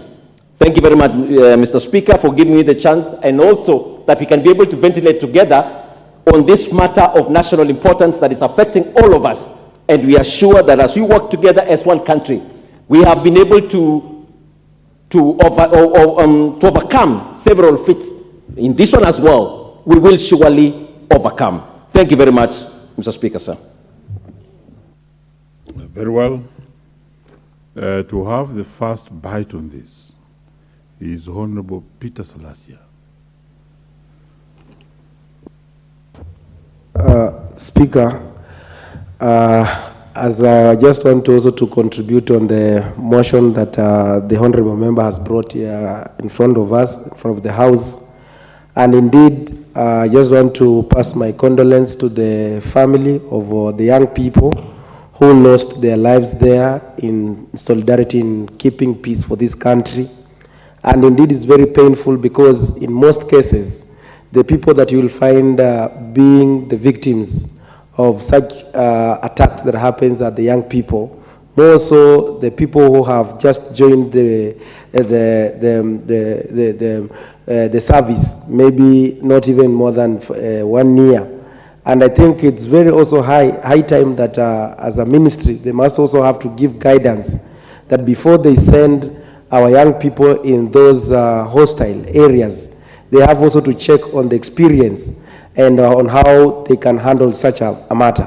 Going to the point, it is also very high. This is because you have not been having such kind of attacks from the Al-Shabaab, but it's only recently when there was opening up, the discussion of opening up of the border between Kenya and Somalia, that we have started again receiving such kind of attacks in this country. And I think this is the highest moment that even before the government takes the full charge in terms of opening the boundary between Kenya and Somalia, to start considering whether it is right for the country to open up the boundary between Kenya and Somalia. And I think if this one persists, it's very high that we have to close that boundary between Kenya and Somalia so that we can protect this country until that time when Somalia will start experiencing independence and having peace. But unless, if it's not happening like that, we must compel the government to rethink about their decision. Thank you, Speaker. The Honorable Geoffrey Ruku. Thank you, Mr. Speaker. The security of our nation is paramount. We thank the security forces, military and police, for the work they have done over the years and the work they have continued to do to protect the internal and external territorial sovereignty or territorial respect of our nation. Mr. Speaker, for the security forces, for them to do this, they require proper equipment and proper training. Proper equipment comes with the proper investment, which comes from our coffers so that they can have this equipment as well as training also, Mr. Speaker, will also be supported by all Kenyans through the coffers or the taxes which we pay as Kenyans. Any country or any nation where security is not properly taken care of, that country or that nation, Mr. Speaker, will sink, and the nations or the residents of that country will have a lot of problem, and we have seen this within our neighbors. Some of our neighbors, and I don't want to mention the names, have experienced problems from 1990s, 80s up to now because of the failure of security. Whatever has happened in Lamu, in the coast, a few days ago, is something which needs to be looked at, and I am sure we have competent security people who must be working seriously at the moment to ensure that is done. As a House, Mr. Speaker, we must assure them our total support as they put their act in order. I know this country has invested in armored vehicles, and some of these areas, let's ensure the soldiers, the police officers, the paramilitary, the people trained to handle this kind of security situation, are properly given the tools which can be able to protect the security officers. Armored vehicles which we have, let them be deployed in some of these areas. We saw the vehicle which those security officers were using. It was not really an armored vehicle. Let's encourage the managers of our security sector to explore ways of ensuring these areas are manned by armored vehicles. We know they are there. The government has invested this in the past. Let them be deployed in the most appropriate way. Mr. Speaker, I sit in the Committee of Delegated Registration, which have just forwarded the funding of military, though that agenda has been deliberated, is that we have to do all what it takes. The military which is within our borders and that is outside of our borders must be supported. But at the same time, we must ask ourselves a question. Are we getting value for money? We have seen other military in the other parts of the world, what they do. We also want to encourage the generals which we have in our barracks today, that this country has a lot to take care of. The resources, they're not only going to come from the internal resources, we must also exploit other external resources within our region. This investment, Mr. Speaker, cannot just be investment in fame. Why do we need to spend money to have our forces in Eastern Congo? Why do we need to invest money to our forces in Somalia? That investment must yield returns, and it's upon the generals we have to come up with the strategies or now our investment can yield return through the security they are offering in across the boundaries. I thank you, Mr. Speaker, and I support this special motion. Thank you. Very well. The Honorable Gabriel Tongoyo, Chair Security.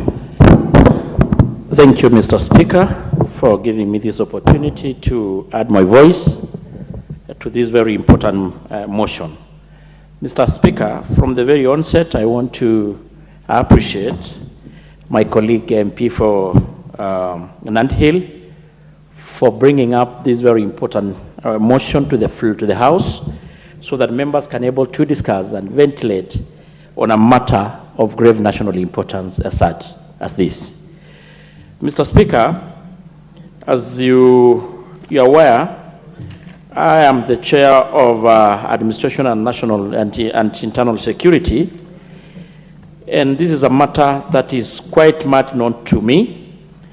And I want to start by passing my condolences to the families and our friends who actually lost their lives defending Kenyans.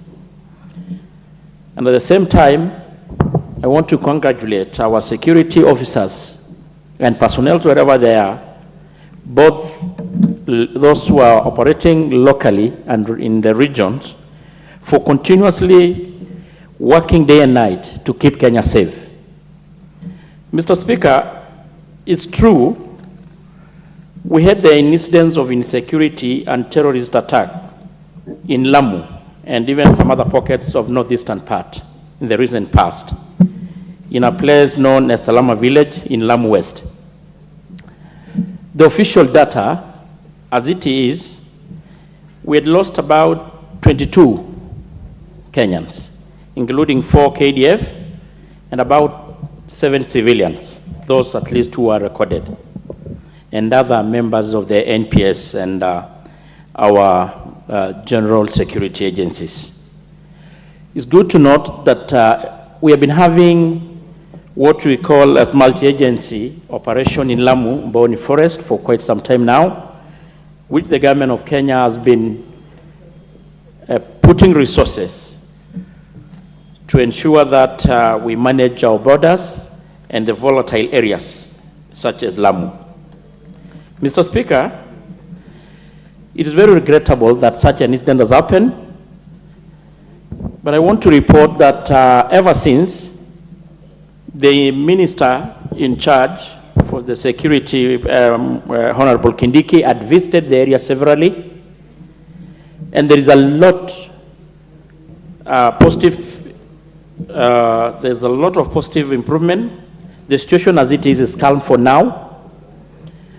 We have managed to bring the situation to calm, and our security agencies are on top of things. There's been alleged act of terrorist, Al-Shabaab, but Mr. Speaker, the reports are there could be even a mixture of some local elements that have also taken advantage of the situation. Some elements of criminals that has been having some kind of relation to some land injustices, which has been, of course, attributed to the same. The CS had been visiting that place for quite some time now. Tomorrow, the KDF and the IG will be en route to the same area to assess the situation and give support to the officers. Mr. Speaker, it's true that it's very regrettable to have had the situation and lost even the life of Kenyans. It is a situation that as a committee and even as a country, we have continuously been putting resources. Even in the just ended Supplementary 2, we managed to do an additional 200 million to at least facilitate the officers who are operating in that areas. In the Supplementary 1, there was also about to have $1 billion put. And even in this financial year, there was almost a tune of 1.6 billion. That is to really able to enable the officers able to carry their work effectively.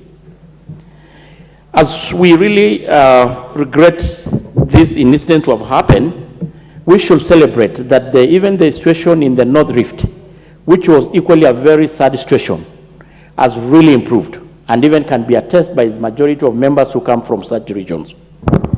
The members of the public has gone back to their farming.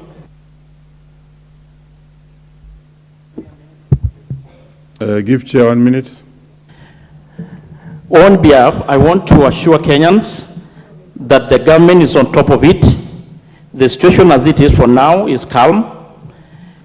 And we, as even the member who brought up the motion, the government is really having a long plan, short and long-term plan, to ensure that the security in the region is really able to be put in place. It's good to report that the President has reported modernization of our police security, to a tune of about that 5 billion, so that we can able to acquire new technology, we can able to have even unmanned vehicles, we can able to have armed vehicles, AMRAPs, and even gunshot helicopters, so that our officers can able to respond on time to such instances. Mr. Speaker, we all know that the security is really a very expensive endeavor. I want to challenge the members in this House that we continuously, given our role as members of Parliament, as a House, that one of our responsibilities to allocate resources, that we continue prioritizing putting resources into our security agencies and operation in the country, so that we can able to have our officers well facilitated and enabled to carry such very delicate operations. So I want to join our members really to condole and condemn the act of terror, but at the same time want to assure all of us that the government is on top of it. Our security officers are working around the clock to ensure that Kenyans are protected and live in peace. Thank you, Mr. Speaker. Honorable Bishop Jackson Kosgei.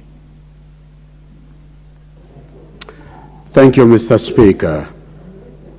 I read a book by a Chinese philosopher and military strategist, most of us might have read, The Art of War.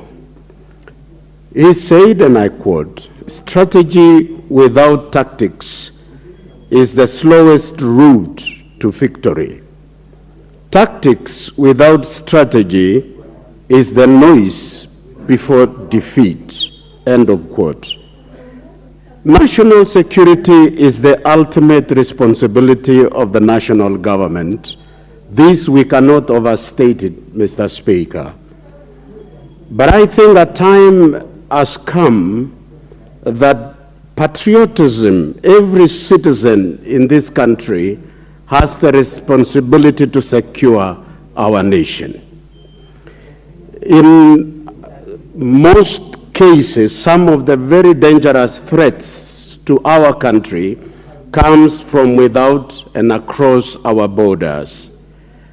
But across the same borders are communities of Kenyans who spill over to the neighboring countries. And in some areas, some of these particular communities are fully aware and they know their people, they can identify who are new individuals who can pose for a threat. I am suggesting, and I opine, Mr. Speaker, that the security, internal security, and also our national defense forces should involve communities around and capacitate them to participate on matters security across the border.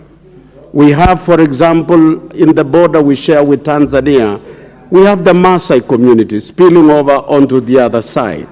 On the northern part, bordering Ethiopia, we have communities that are living within Kenya and they have relatives on the other side. We have also in Mount Elgon and our western Kenya, they spill over to the neighboring country. One of the issues that have been coming up most of the time is that there has been a cooperation between the citizen and the agencies of security.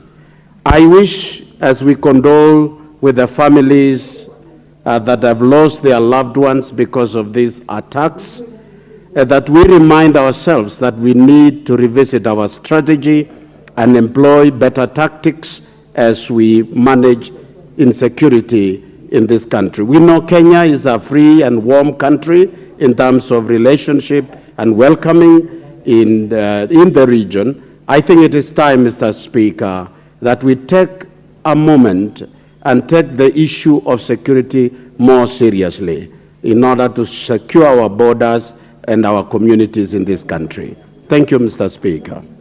Honorable Nyomi Wako.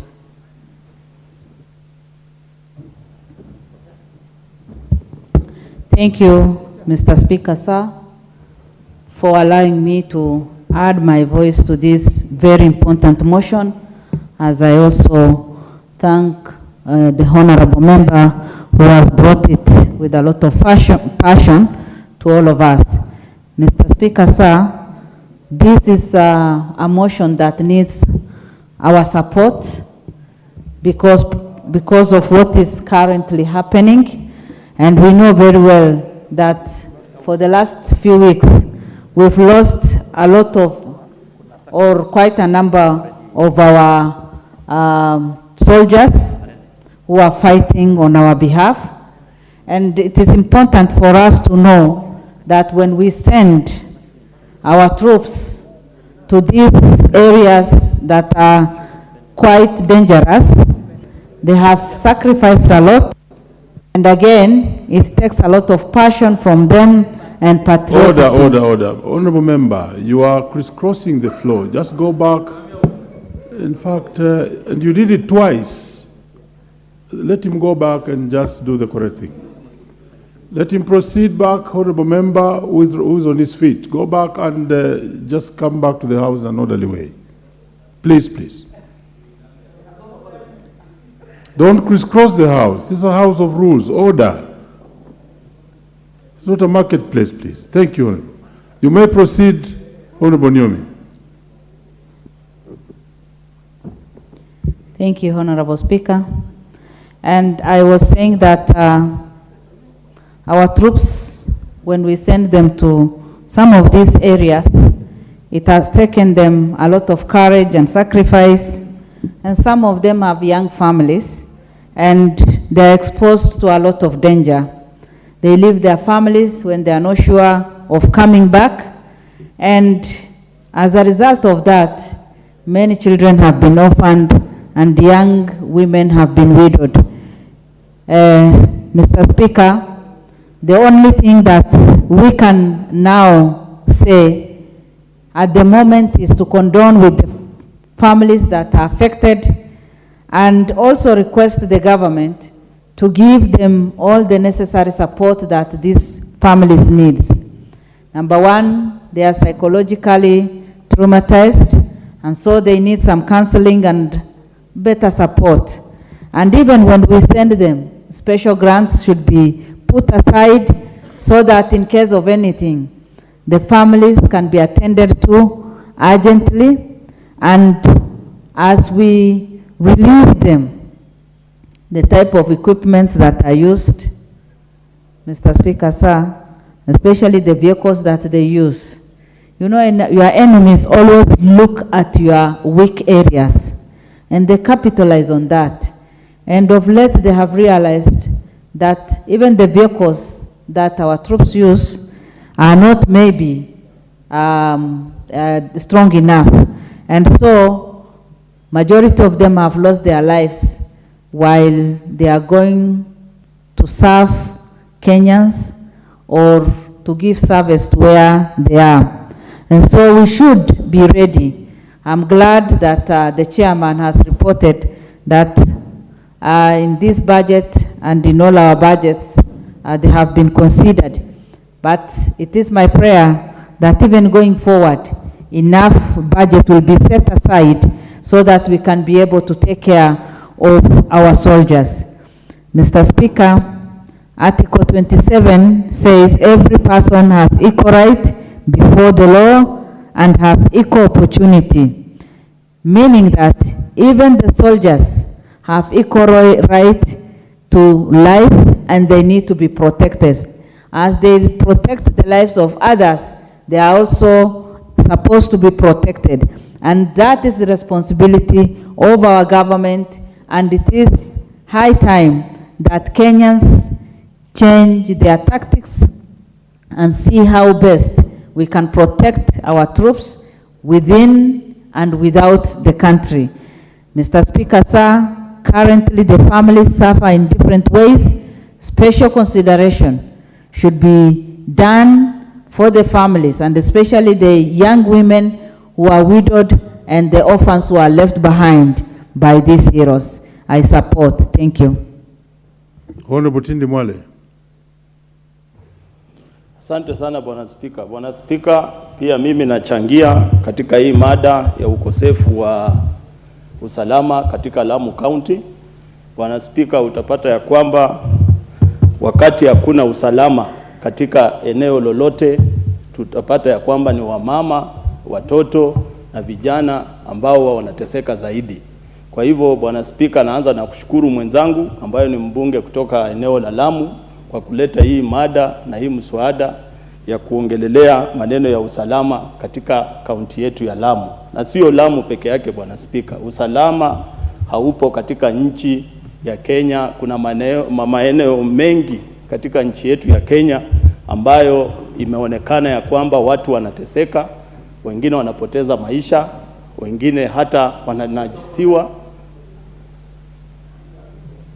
Yes, what's your point of order? I have heard my colleague say that this motion was brought by a member of parliament from Lamu. I think it needs to be corrected that I'm not a member of parliament from Lamu.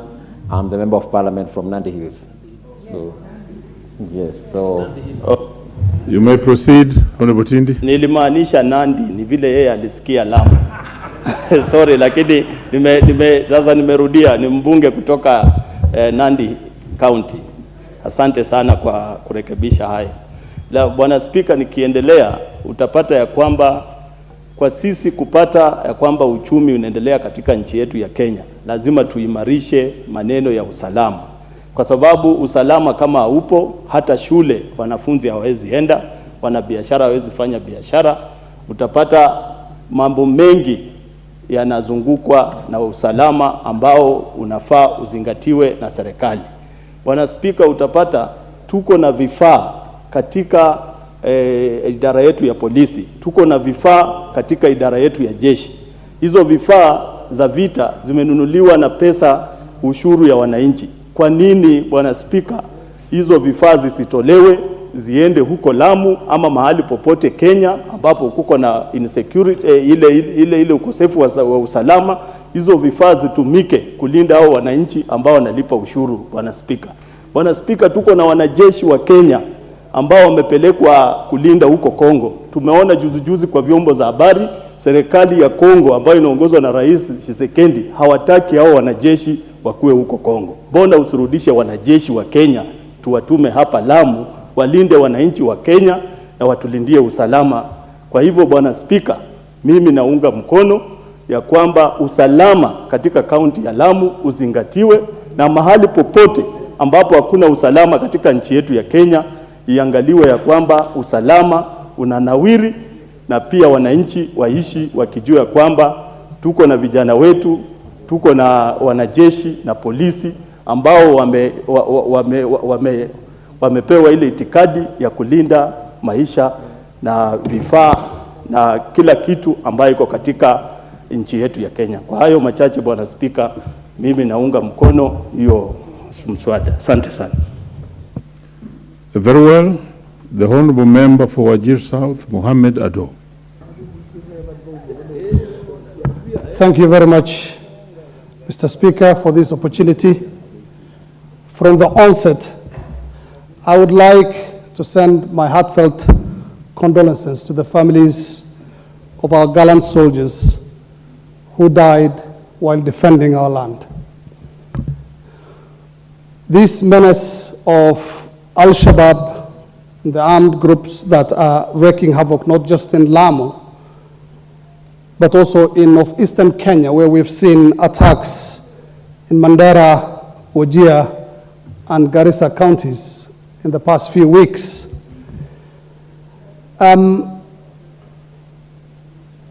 This is the work of not just Al-Shabaab fighters who have crossed over from Somalia, but also homegrown elements who are assisting them in traversing the terrain, which they know very little about. And there's a need for concerted effort by not just the government, but also from the public to fight these people once and for all. Because if they get a foothold in our country, we are going to see much more brazen attacks that are going to jeopardize the peace and security that we so much cherish in this country. And Mr. Speaker, we are sitting on a ticking time bomb when you look at the thousands of young people in those marginal areas where this group is now operating in. Talking about places like Lamu, Mandera, Garissa, Wajir. And their target is to recruit as many of our young people as possible in their campaign of violence. And if we don't do something about that, then it is going to be to our detriment. And Mr. Speaker, so far, we've had the National Police Reservists at the forefront of defending this country. There are people who've been chosen because of their knowledge of the terrain and the people and the language. And while some of them have been armed, others have not been armed, which makes them like sitting ducks when it comes to fighting this group effectively.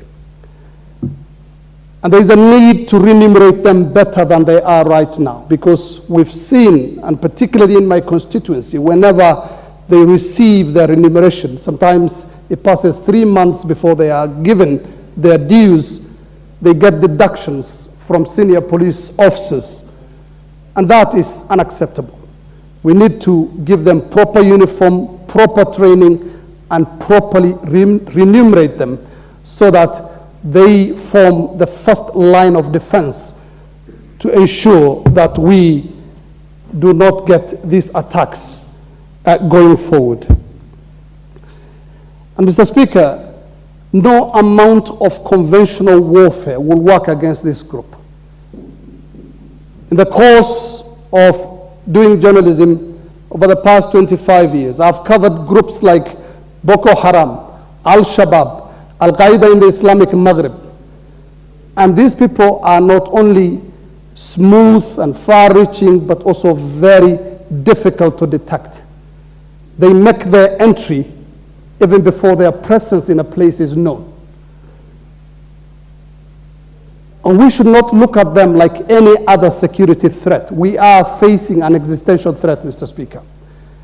And Mr. Speaker, I do not agree with those who are arguing that the Somali-Kenya border should not be opened as planned by the government because these criminal elements are not passing through official crossings, which gives our gallant forces the chance to identify those who are coming to Kenya for good and those who are coming to Kenya to try and harm us. I would like at this point to thank our security forces who have so far been very, very steadfast in fighting these groups. Thank you very much. The Honourable Member for Mgwen, Honourable Joseph Lelmegit. Thank you, Mr. Speaker, for giving me this opportunity to join, support the motion of adjournment to discuss insecurity in Lamu and the northeastern part of Kenya, put forward by the Honourable Member for Nandi Hills, Honourable Bernard Kitur. First and foremost, Mr. Speaker, I would like to pass my message of condolence to the families affected, to the young souls that were lost in this attack. Secondly, I would like, in the movie that I saw, I thought this only happens in movies, Mr. Speaker, but this is real life and there are real issues. As we grow, we see them in reality. There is a movie, it's called We Were Soldiers. And these commandants, one of the commandants, before they went to war, he promised his platoon that I will be the first to touch the ground and I'll be the last to leave the place, the scene. And he would not leave any soldier behind. The kind of dedication, the kind of sacrifice, the kind of endurance that these soldiers passed through is enormous. And the reason why they swore after their training and in their service, they swore that they would protect this nation, whatever at whatever the cost. We should also, as a government, be true to the same word and swear or take care of their welfare, protect them. For example, in the recent event that occurred, I tend to believe that we should have had better machines which can detect landmines with the current technology that we have at the moment, give them more sophisticated weapons so that they can help them fight the Al-Shabaab within the Lamu region. Secondly, Mr. Speaker, Lamu region, there is a big chunk of forest, like the Booni. I think, so as long as the Booni forest exists, we will still lose our people, we will lose our soldiers. I want to encourage the government, as part of the income generating activity, to clear that forest in Lamu, Mr. Speaker, so that we can even use the same money to plow back to the economy of this country. Once that forest is cleared, at least we can have a peaceful area within Lamu region. Secondly, Mr. Speaker, there are several cases of land injustices within Lamu region. Maybe we call upon the NLC to come together, the government to help resettle those people because they take advantage and bring in those vices. Secondly, Mr. Speaker, during deployment, as part of the welfare of this, taking care of the welfare of these soldiers, deployment, we have to have experienced soldiers to lead the new recruits, so that with the experience they have, they could easily prevent such issues from occurring. Secondly, Mr. Speaker, we need to have social support desks for these soldiers. They go through serious frustrations with the war, the kind of deaths they experience. We need to have them. They undergo serious frustrations and even take care of their families. Thirdly, Mr. Speaker, on the compensation issues, we need to have a proper package for compensations for soldiers whenever we experience a number of deaths. The other issue, Mr. Speaker, I would want also to question the employment criteria of our NIS. Every time NIS has been accused, allegedly, for employing children from rich families.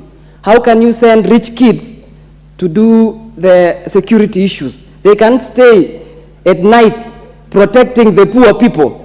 So I would want to encourage and advise so that next time they follow the right procedures in employing these security forces for intelligence reasons. Thank you, Mr. Speaker. I support. Very well. Next to speak on this is the Honorable Yusuf Mohammed. Thank you, Mr. Speaker, for giving me this opportunity to contribute to this motion. This issue today is a weighty issue, an issue that we need to discuss seriously. Al-Shabaab has been with us. We know the damage it caused to this country. We can remember vividly what happened in Westgate, Garissa University, and so many other places. So many people, young people promising, have lost their life due to Al-Shabaab. Today, as we speak, it is not only about Lamu County that are at risk. If you ask me, the whole of in Nairobi or all over in Kenya, we have a problem in our hand. But how do we prevent this issue, especially the Al-Shabaabs coming in and waging a war in our own homeland? What we need to do is the following. For me, I believe a home ground solution is the only way to detect, to avert, and to prevent this Al-Shabaab menace.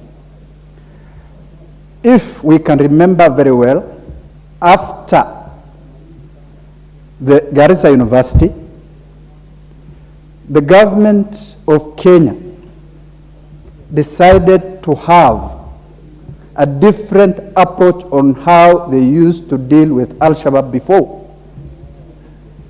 by remunerating, employing NBRs and a people called by the name Mawisley, who are always on the forefront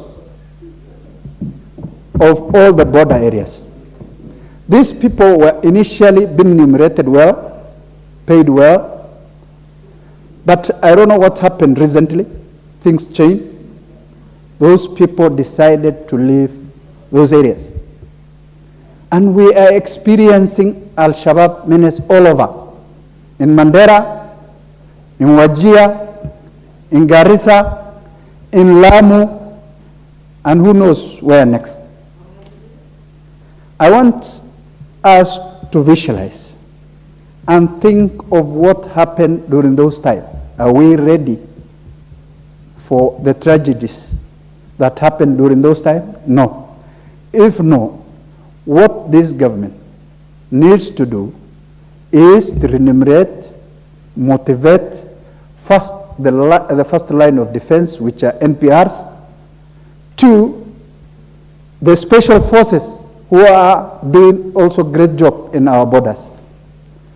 The special forces initially were given extra allowances, but for the last 10 months, those allowances were not paid, according to the information we have from the ground. So what comes out of that? Exit from the security side. If a person is not motivated, a person who is defending you, who is defending this country, who is sleeping outside every night because only to defend and secure this country is not motivated well, then you can imagine what else can we invest in this country. Security should have been the first thing. For a country to be secure, you must invest in the security agencies. You must invest in all other that comes with it. So as we must have a secure border. I want to echo my brother here, Honorable Ado. Some people are saying the borders should not be open. The borders should be opened for the youth of those areas who could have been recruited by the Al-Shabaabs to get jobs. And the security officers shall be remunerated well so that they are also motivated and they can secure our borders. For that few remarks, I support the motion. Thank you. Very well. Let's have the Honorable Augustine Mwafrika Risambu. Thank you, Honorable Speaker. Honorable Speaker, I am a firm believer that Al-Shabaab, all the attackers, they can never be ahead of the government. No matter how sophisticated weapons they may have, I believe that there is no way they can be ahead of the government, Mr. Speaker. Mr. Speaker, this is a grave matter. We understand that villagers in Lamu are fleeing because of the attacks. Most of the members here have talked about the armored vehicles. That is okay, and I support that. But I would like to make an additional call to our security agents and the government about coming up with a detector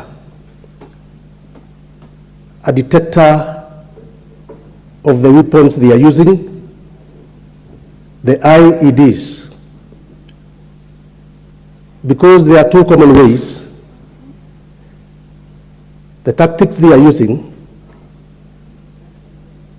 I have identified to be two commonly ones. That is, either the assailants are armed or by use of the IEDs. So if the government or our security agents can come up with a detector, it will be very good, because before they drive, our security agents drives within those areas. First of all, they use the detectors to know if there are any hidden those IEDs. That would be easy, Mr. Speaker. So I make a call that the government or our security agents to come up with a detector.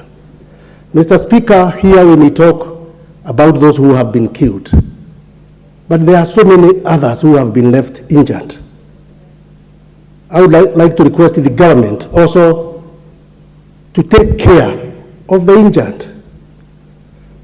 Most of the injured are the innocent Kenyans.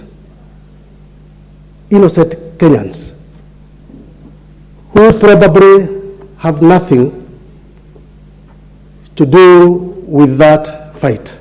So innocent, and they have been left injured. We are requesting the government to take care of them. And Mr. Speaker, I'm also supporting those who are making a call for our soldiers in Congo to be withdrawn, to be brought back to Kenya, so that they can be deployed within those areas. Because it is not right that some of our areas, that is mostly Ramu and Garissa, they had an attack, and we have offered a support to a neighbor country. Mr. Speaker, before we offer that support, we need to be safe back here in our country. So it doesn't matter, even if those soldiers who have been deployed to Congo, if they are brought back and they are deployed to Ramu, Mr. Speaker, it doesn't matter, even if it means the ratio of 1:10, provided, Mr. Speaker, we don't hear any more attacks within those areas, because we can only be able to progress when our country is peaceful. Thank you, Mr. Speaker. I support. The Honorable Pamela Njoki-Njeru.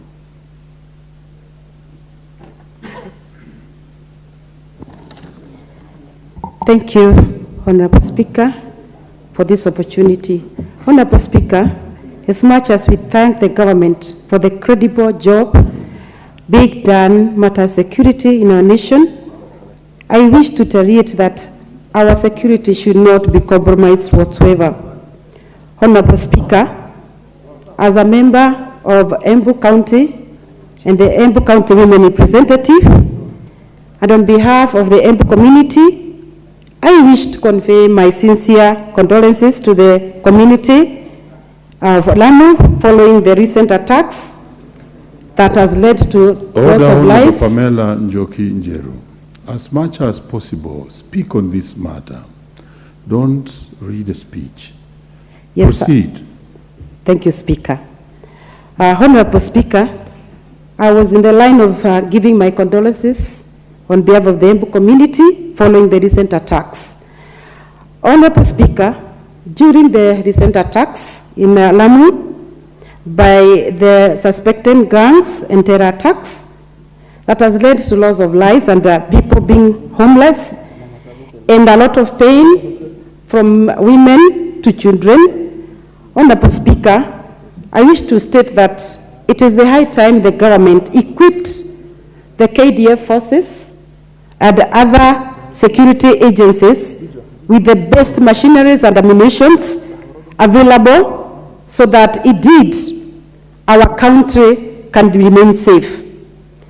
Honorable Speaker, the school-going children are expected to go back from midterm next week, from 3rd of July, and already in the areas of Lamu, we already know that they don't have anywhere to stay, they cannot go back to school.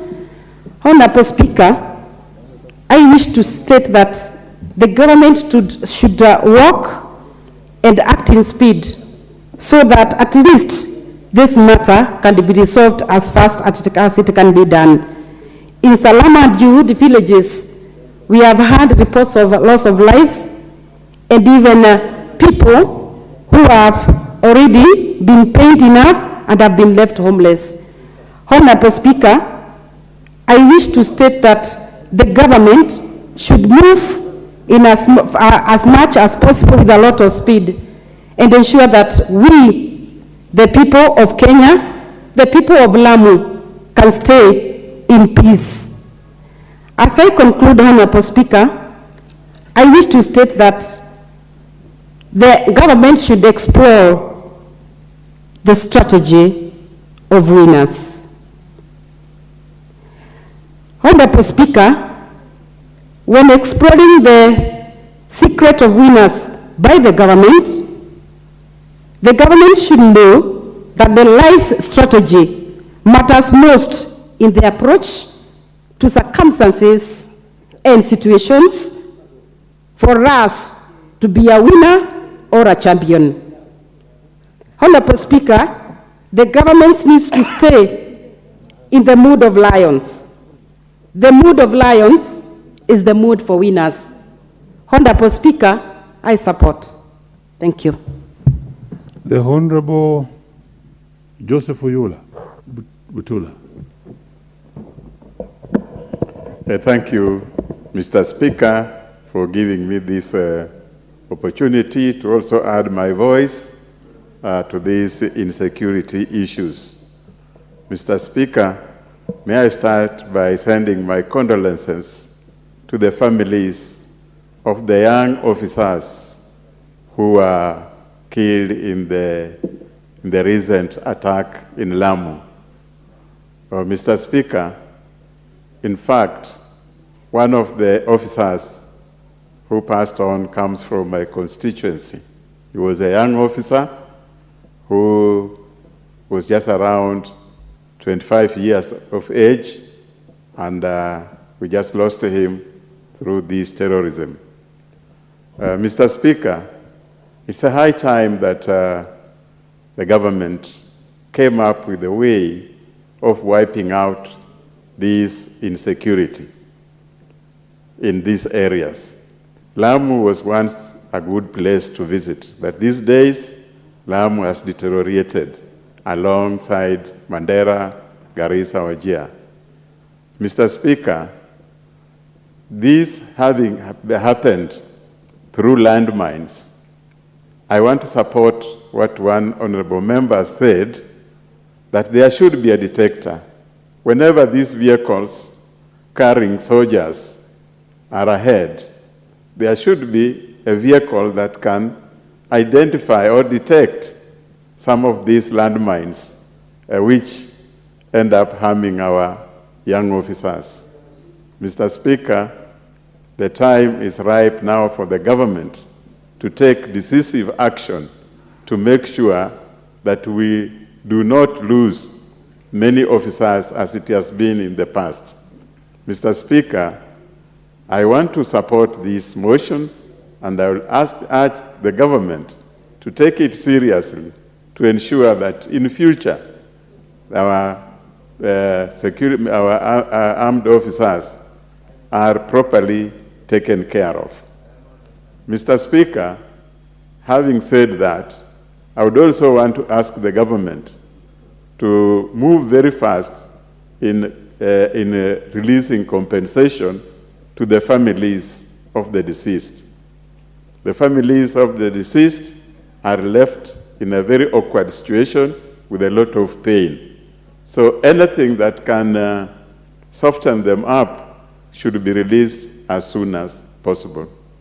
With those few remarks, Mr. Speaker, I want to thank you again and thank the honorable member who brought this motion for discussion in this House. Let us ask the government to act promptly. Thank you. Very well. The Honorable Abdi Ali Ijara.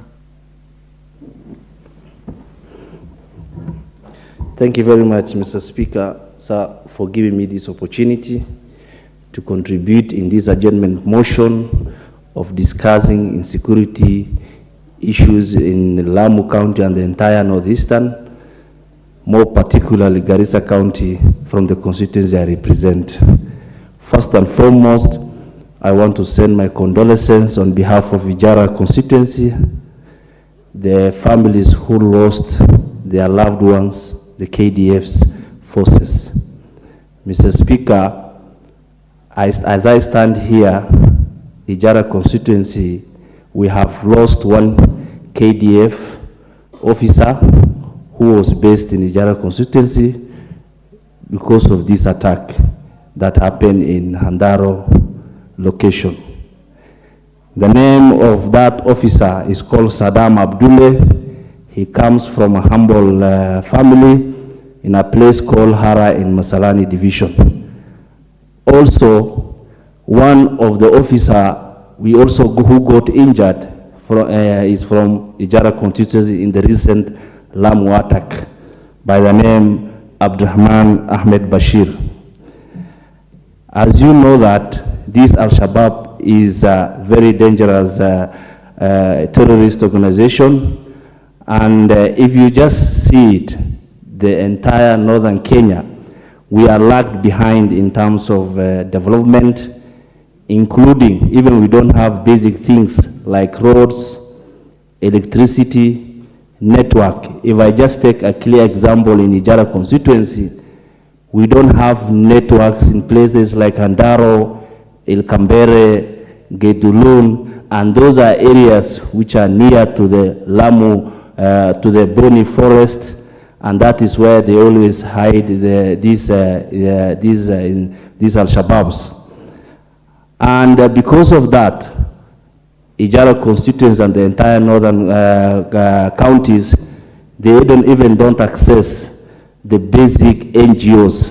Those NGOs, they don't access our areas just because of a narrative called insecurity. So by improving the security situation, we will be able to have more NGOs coming to support our communities. I mean the cross-border NGOs. Going forward, the solution I request or I urge the government to do is equipping of more NPRs. If you see most of our NPRs, they don't have motivation. They don't get proper motivation. They only earn 5,000 a month. And that 5,000, it only comes after 2 months. There's delay of salaries. So because of that, they are not motivated. Also, the other challenges the NPRs are facing is because of the identification. You will see an NPR which has the uniform of our police working, and in the process they might meet with the KDF, our KDF forces, and in the process they might the KDF they beat our NPRs just because they don't have an identification tags to show that these are genuine NPRs. And just because of that, these NPRs are really exposed to that. Even Al-Shabaabs, if you see our area, a place called in Sangole, we have 8 NPRs who are earning salaries for the last 1 year, but they don't have guns. And these Al-Shabaab, they know that these are the people who are NPRs. The other solution that I want the government to take is to have what's called organized and legalized local militia by the name Mawisley. This is a homegrown solution that will help our people. Our people, more particularly Ijara people, are ready to defend their nation, their land, so far that the government support. Because of that, I support this motion. Thank you. Did you say you also have a militia? Next to speak on this is Honorable Francis Sigei. Thank you, Mr. Speaker, for this opportunity for me to also add my voice on this national issue, which is dear to me. Having worked in this system for a very long time, I really feel passionate about this subject matter. Mr. Speaker, first of all, I want to thank the mover of this motion Mheshimiwa Honorable Bernard Kitur, Nandi Hills, for articulating this issue very clearly. I want to thank him because it's a national issue and he has come out to really tell the world that we need to talk about this issue.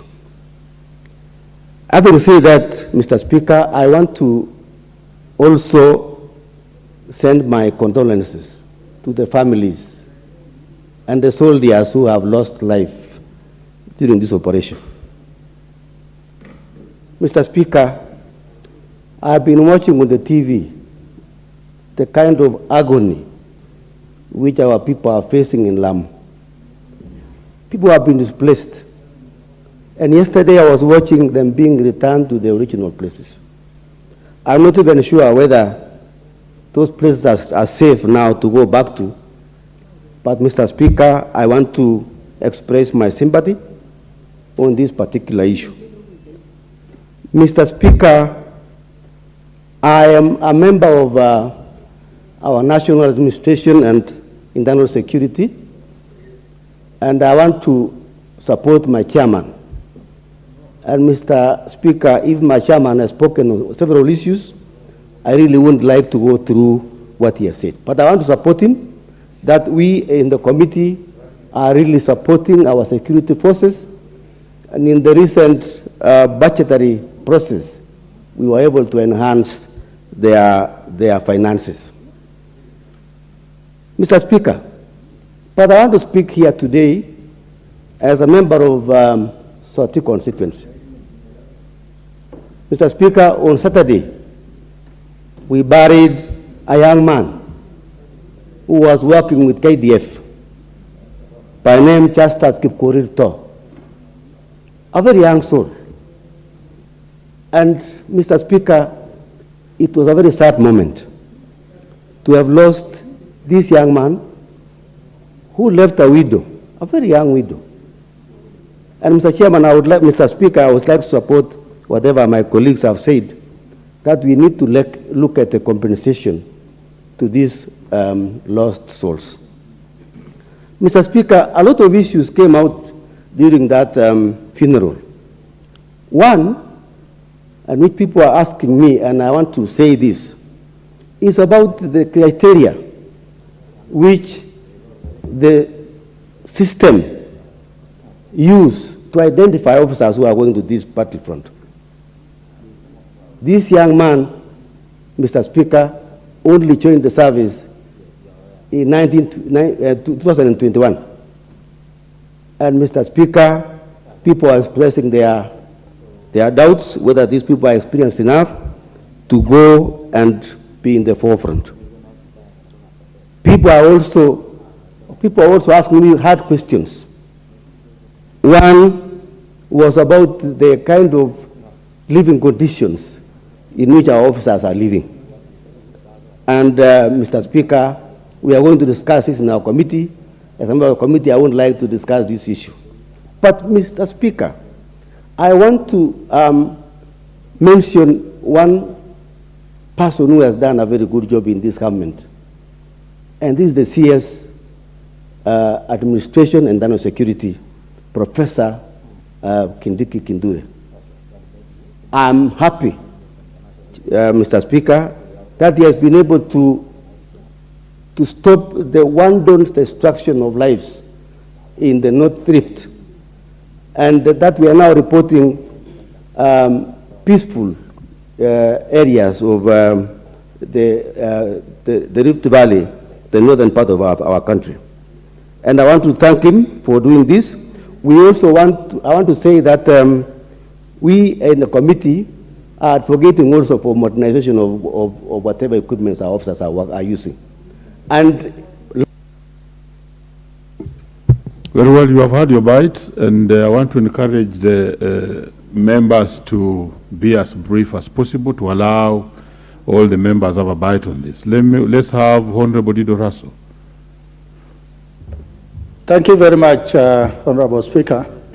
Honorable Speaker, on onset, I want to thank Honorable Bernard from Nandi Hills for this special motion. Honorable Speaker, some of our colleagues are saying, let us return forces from the African Union mission in Congo, in Somalia, and all that. Those forces should remain where they are. Terrorism is the weapon of the weak against the strong. And the issue of planting IEDs, attacking isolated villages sporadically, is just showing the weakness of Al-Shabaab. Honorable Speaker, you may wish to know that Al-Shabaab is being chased out of Somalia. They are defeated, they are on the run. So as Kenya, we should not give them the sanctuary. So far, over the last 2 months, we have lost close to 21 persons, 10 KDF, 5 KPR, and 5 civilians. That is not a small number by any means. For that reason, I want to say that the Kenyan people, because terrorism is about targeting the people when they are vulnerable, and a good example is the attack on Garissa University in 2015. So for that reason, our people must rise up, particularly the people of the North. We should not just leave it to the security forces to handle these things. By providing intelligence to government, by volunteering where to picket, by actually putting more of our people, particularly those elders, those imams who can talk to the youth. The issue of Al-Shabaab actually rides on radicalization. So long as we don't address the issue of radicalization and people are helping this particular thing to thrive, then we may continue to face this menace. Honorable Speaker, I want to join Honorable Sigei saying that Professor Kindiki is doing a good job. What we want to ask the government, particularly on the side of mobility for our police, because we are seeing MRAPs being used, that is mine action vehicles, mine plated. We have APCs. I think we want to have more of that so that our soldiers are not on soft-skin land cruisers and lorries where they can easily be targeted with IEDs. There are those who are saying, let us use gadgets to pick out the IEDs. It may be quite difficult at this point in time. What is important is vigilance, a rapid changeover of our soldiers, so that those who have finished 6 months in those operational areas can be relieved, so that at every point in time, we have fresh boots on the ground. Honorable Speaker, the attacks in northeast Kenya and coast comes at a time where the CS defense is Aden Duale, NIS Director General is Nuruddin Haji, CID Director is Amin Mohammed, DIG Nur Gabo, DMI Major General Burje.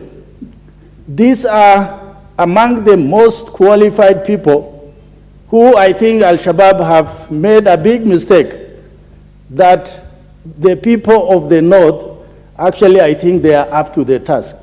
I call on these honorable men that we count on them. We count on their expertise for them to help Kenya in the hour of need. Thank you, Honorable Speaker.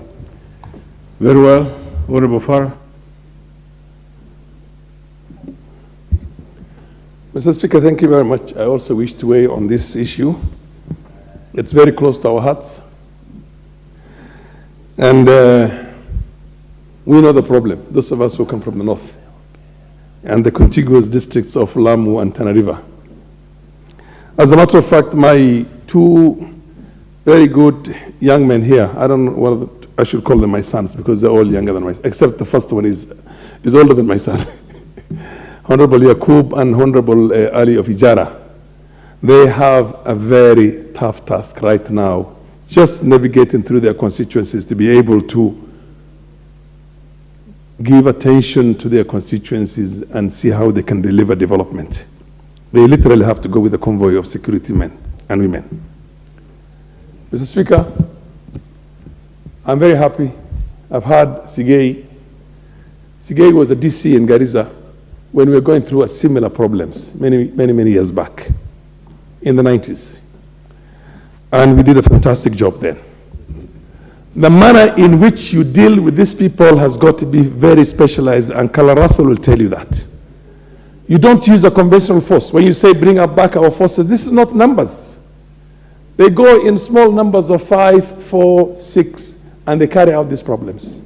They don't go in thousands. They don't face the forces in a frontal attack. They hide. The best way to deal with them, and I want my colleagues also to support me on this, is for us, first of all, to create our own Ma'usley, which is our own KPR. And our own KPR is in a position to track them and smoke them out of wherever they go in. In my constituency now, the Honorable Yakub will tell you that there is nobody there. There's not a single Al-Shabaab in my constituency. We flush them out.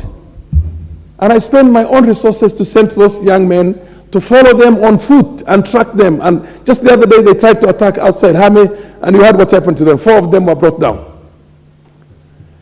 These 2 young men get the same support, and we put in resources into that and pay the KPRs better than we do now. Because our KPR do not get paid anything. They get paid a very paltry 5,000 shillings a month, and that does not even come for 6 months, 7 months sometimes in a row. If we put a little bit of more resources into that, we give them a little bit of a more firepower in that, and we follow them up also with provisions, food, bullets, and the rest of them, we can finish this at the minimum cost, and we can literally smoke them out, flush them out, and get rid of them. A young man who grew up in the Lake region or grew up in the mountain region, who went and trained in Kiganjo and comes out there as a police officer, and you tell him to track such hardened criminals, you are sentencing them to death sentence. It is not fair. It's not fair at all for these young people to be sent after these hardened, seasoned, very, crooked guys, because they will just ambush. And they will put the IEDs everywhere they can. And the IEDs have the capacity to be put in underground there. I almost lost my life when I was campaigning last time because there was an attempt on that. And they hide somewhere in the bushes there and blow up whenever the vehicle passes on that place. But if they are being chased on foot by people who know them, I don't know if you have a Pokot member of parliament in here. We could also do with a few members of the Pokot community also in the security forces, the Turkana, and what do you call and some of those people who have had a similar situation like ours.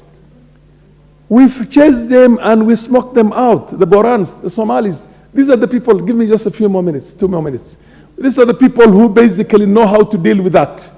This is not a conventional force.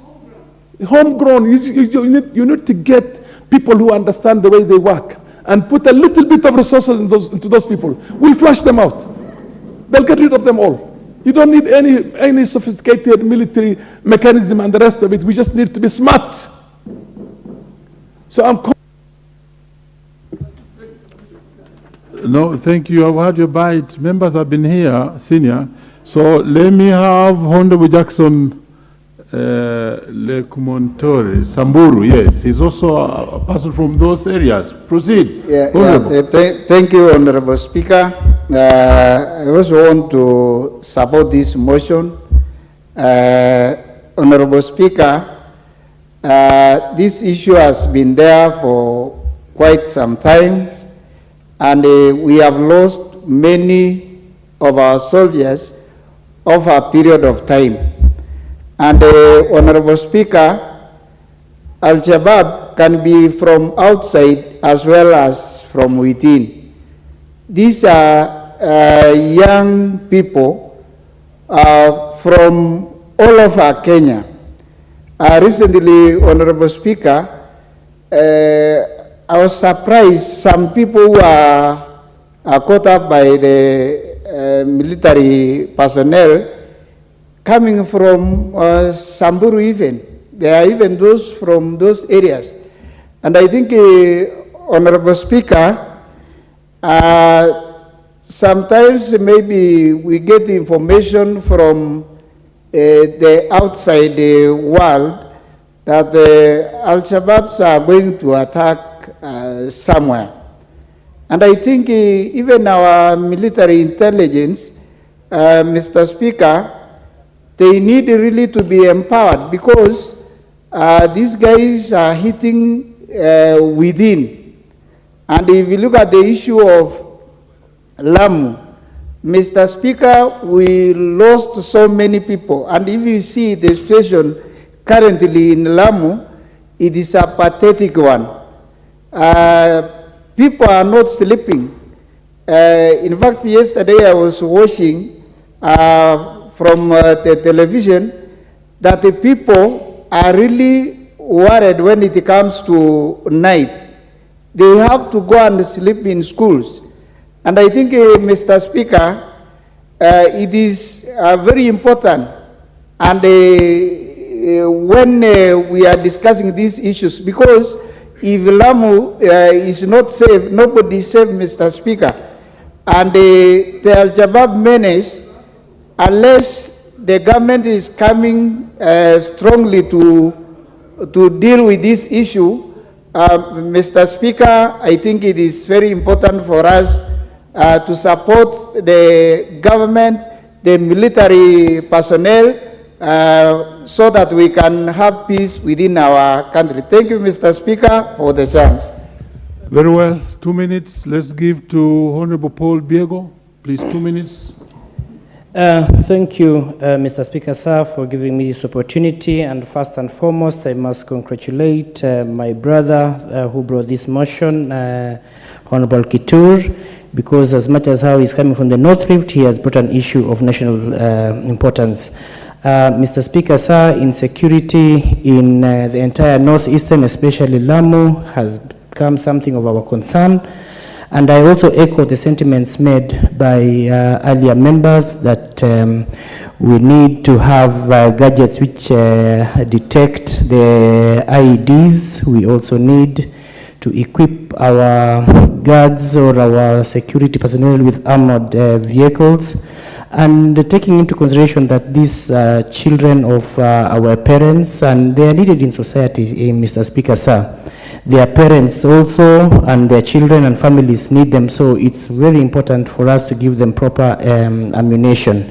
I would also like to comment on the government for the initiative which they put forward, like forming the task force, the Marende task force, of course, which was addressing the issue of welfare, and again on the issue on financial independence. Mr. Speaker, sir, I must commend the government for that, and I also take this opportunity to thank all members who have actually put their point across the same way I'm doing. So I support. Thank you. Finally, the Honorable Jematia. Thank you, Mr. Speaker. First of all, I want to join my fellow members who have spoken before me and give credit to the mover of the motion. And I also want to say that it is high time for Kenya to take up this challenge, especially the government, and take responsibility on this matter of Al-Shabaab. Honorable Farah alluded before that there are better ways to deal with this matter, which is mainly homegrown. I want to say I have also been having the same problems from my home, Baringo, on issues of bandits, and it is very clear that when the community take up this matter, it is easily dealt with, and it can be, taken by force, because they understand these people. These are criminals that most likely grew in the same environment. And I want to also say for our KDF, as much as they are doing a lot, we need to support them through the intelligence information and act as fast as possible to avert the terror attacks that they are always planning. Thank you, Mr. Speaker. The honorable members, let's be upstanding. And the time being 7:01 p.m., this House stands adjourned until Tuesday, 4th July 2023 at 2:30 p.m.